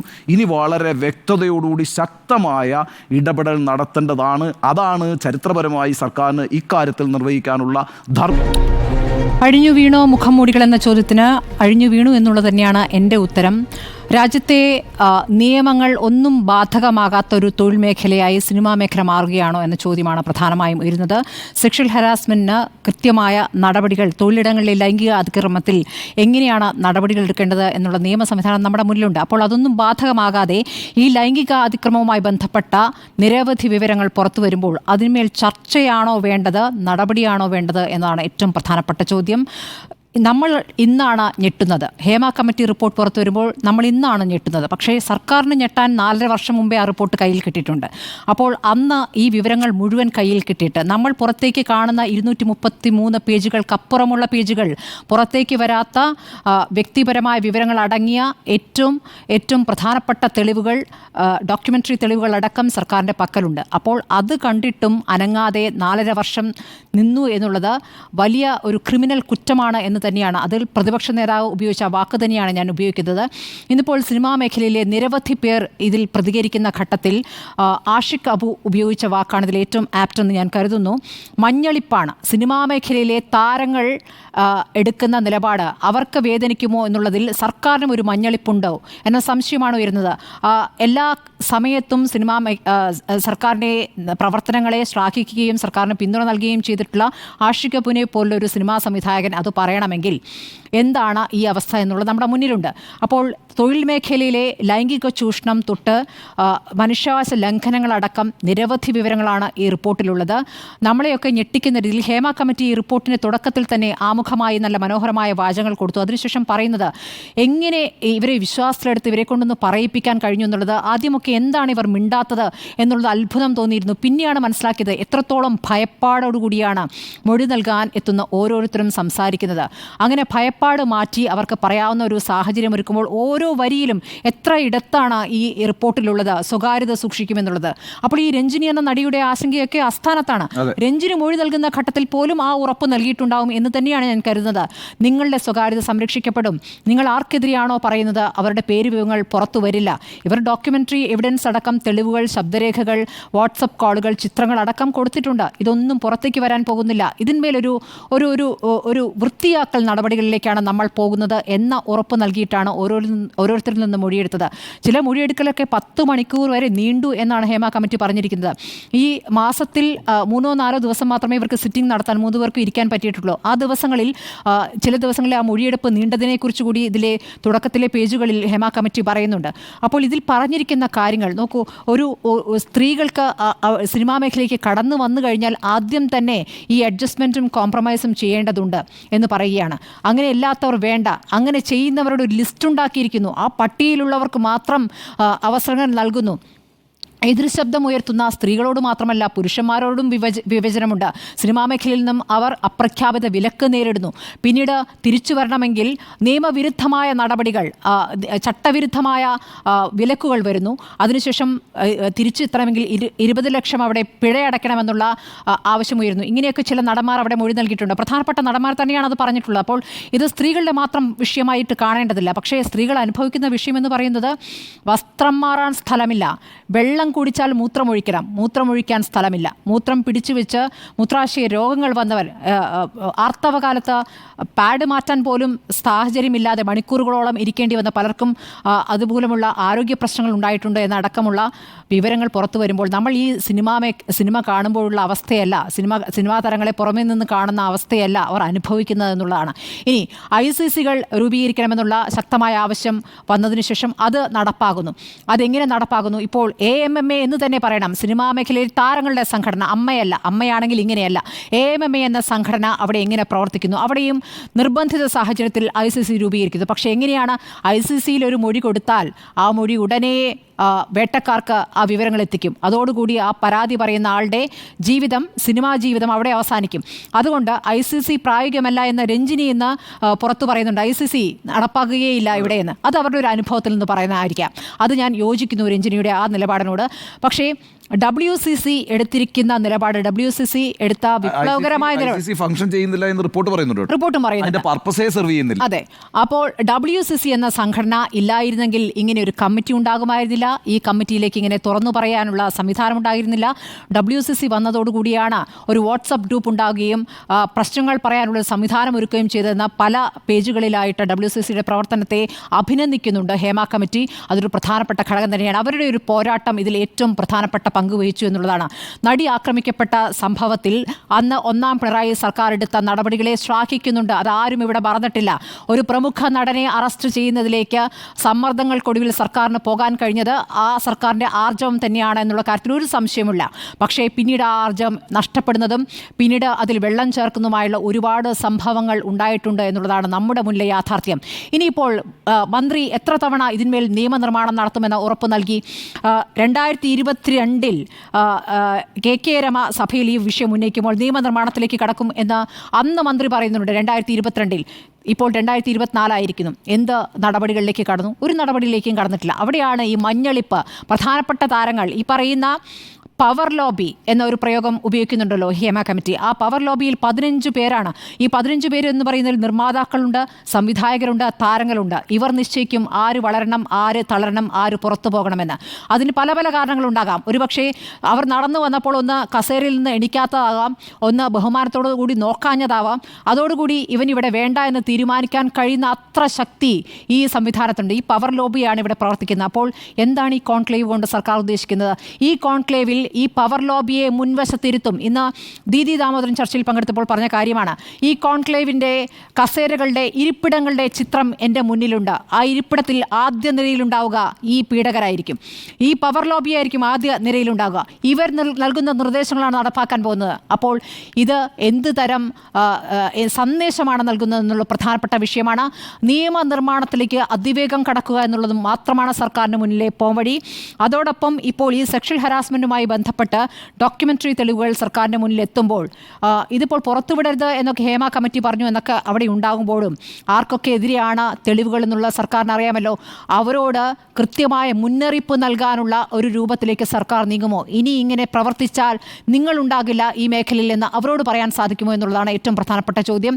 കാര്യങ്ങൾ വെളിപ്പെടുത്തുന്ന നടിമാരോ അല്ലെങ്കിൽ സിനിമാ മേഖലയിലെ മറ്റുള്ളവരോ അല്ല പുറത്തു പോകേണ്ടത് ഈ പവർ ലോബിയാണ്. നമ്മിപ്പോൾ സിനിമാ മേഖല ഒരുപാട് മാറിയിട്ടുണ്ട്. പുതു തലമുറയിലെ സംവിധായകരും നിർമ്മാതാക്കളുമൊക്കെ കടന്നു വരുമ്പോൾ ഈ താരങ്ങൾ ഇല്ലെങ്കിൽ സിനിമ രക്ഷപ്പെടില്ല എന്നുള്ള ചിത്രമൊക്കെ മാറിക്കഴിഞ്ഞിരിക്കുന്നു. ആ ചിത്രമൊക്കെ മാറിയിട്ട് ഇപ്പോൾ ഏതാണ്ട് വർഷങ്ങളായി 2-3 വർഷങ്ങളായി ആ ഒരു രൂപത്തിലേക്ക് സിനിമാ മേഖല മാറിയിട്ടുണ്ട്. അപ്പോൾ നിങ്ങൾക്കെല്ലാ കാലത്തും ആ സിംഹാസനത്തിലിരുന്നു കൊണ്ട് ഇടാനും കുറേ തലകൾ വെട്ടിമാറ്റാനും ഒന്നും കഴിയില്ല. ആ രൂപത്തിലേക്ക് നിങ്ങൾ എങ്ങനെയാണ് അവിടെ പ്രവർത്തിച്ചത് എന്ന് ഈ ലോകം കണ്ടു കഴിഞ്ഞിരിക്കുന്നു.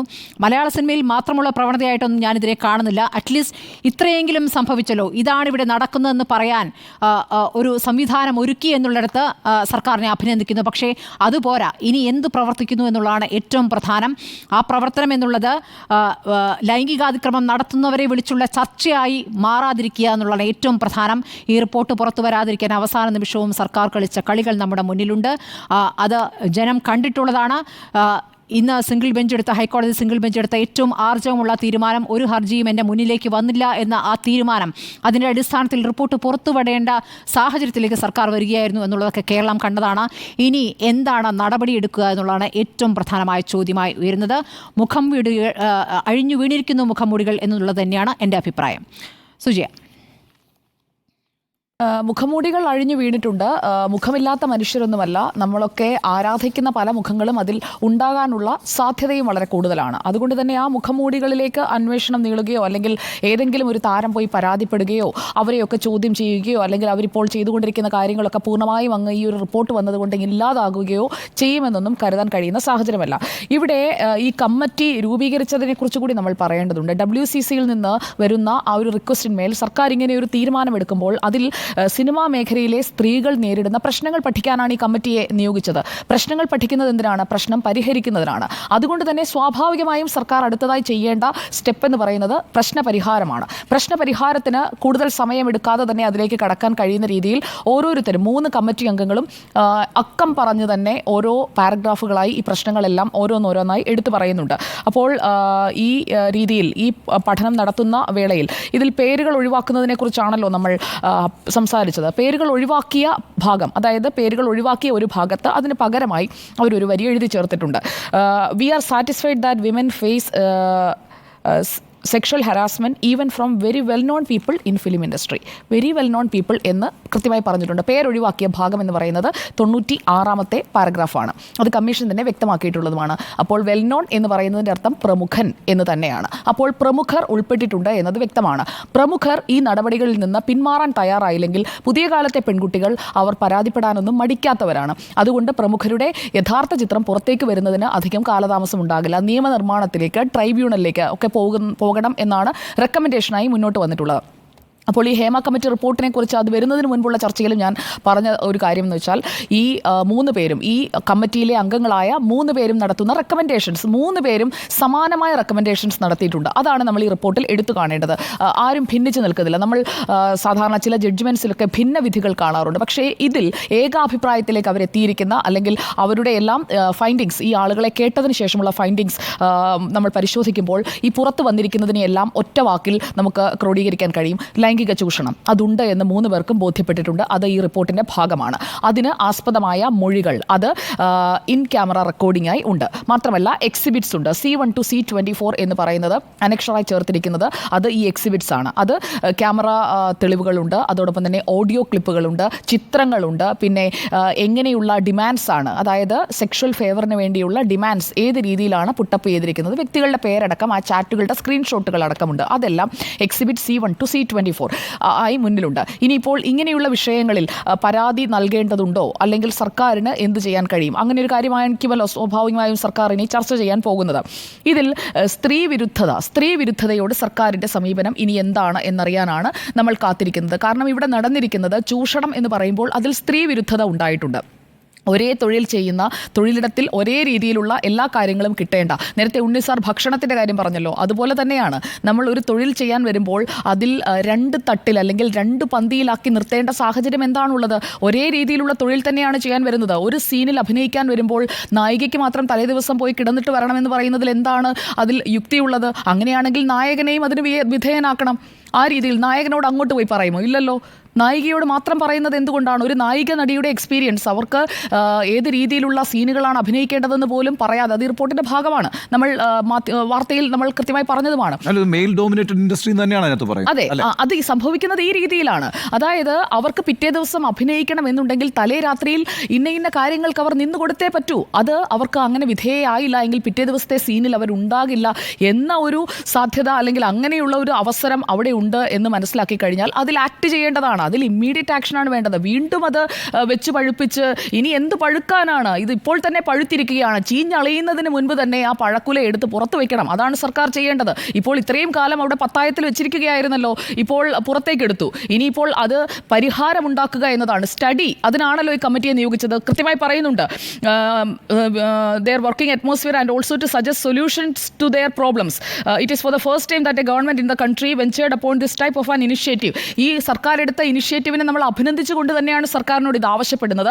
സർക്കാർ ഇക്കാര്യത്തിൽ പഠനം നടത്താനാണ് ഈ കമ്മിറ്റിയെ വെച്ചതെങ്കിൽ ആ കമ്മിറ്റിയുടെ റെക്കമെൻഡേഷൻസിൽ ആക്ട് ചെയ്യണം. അത് നിങ്ങളുടെ ഉത്തരവാദിത്തമാണ്. അതാണ് എൻ്റെ ഒന്നാമത്തെ പോയിന്റ്.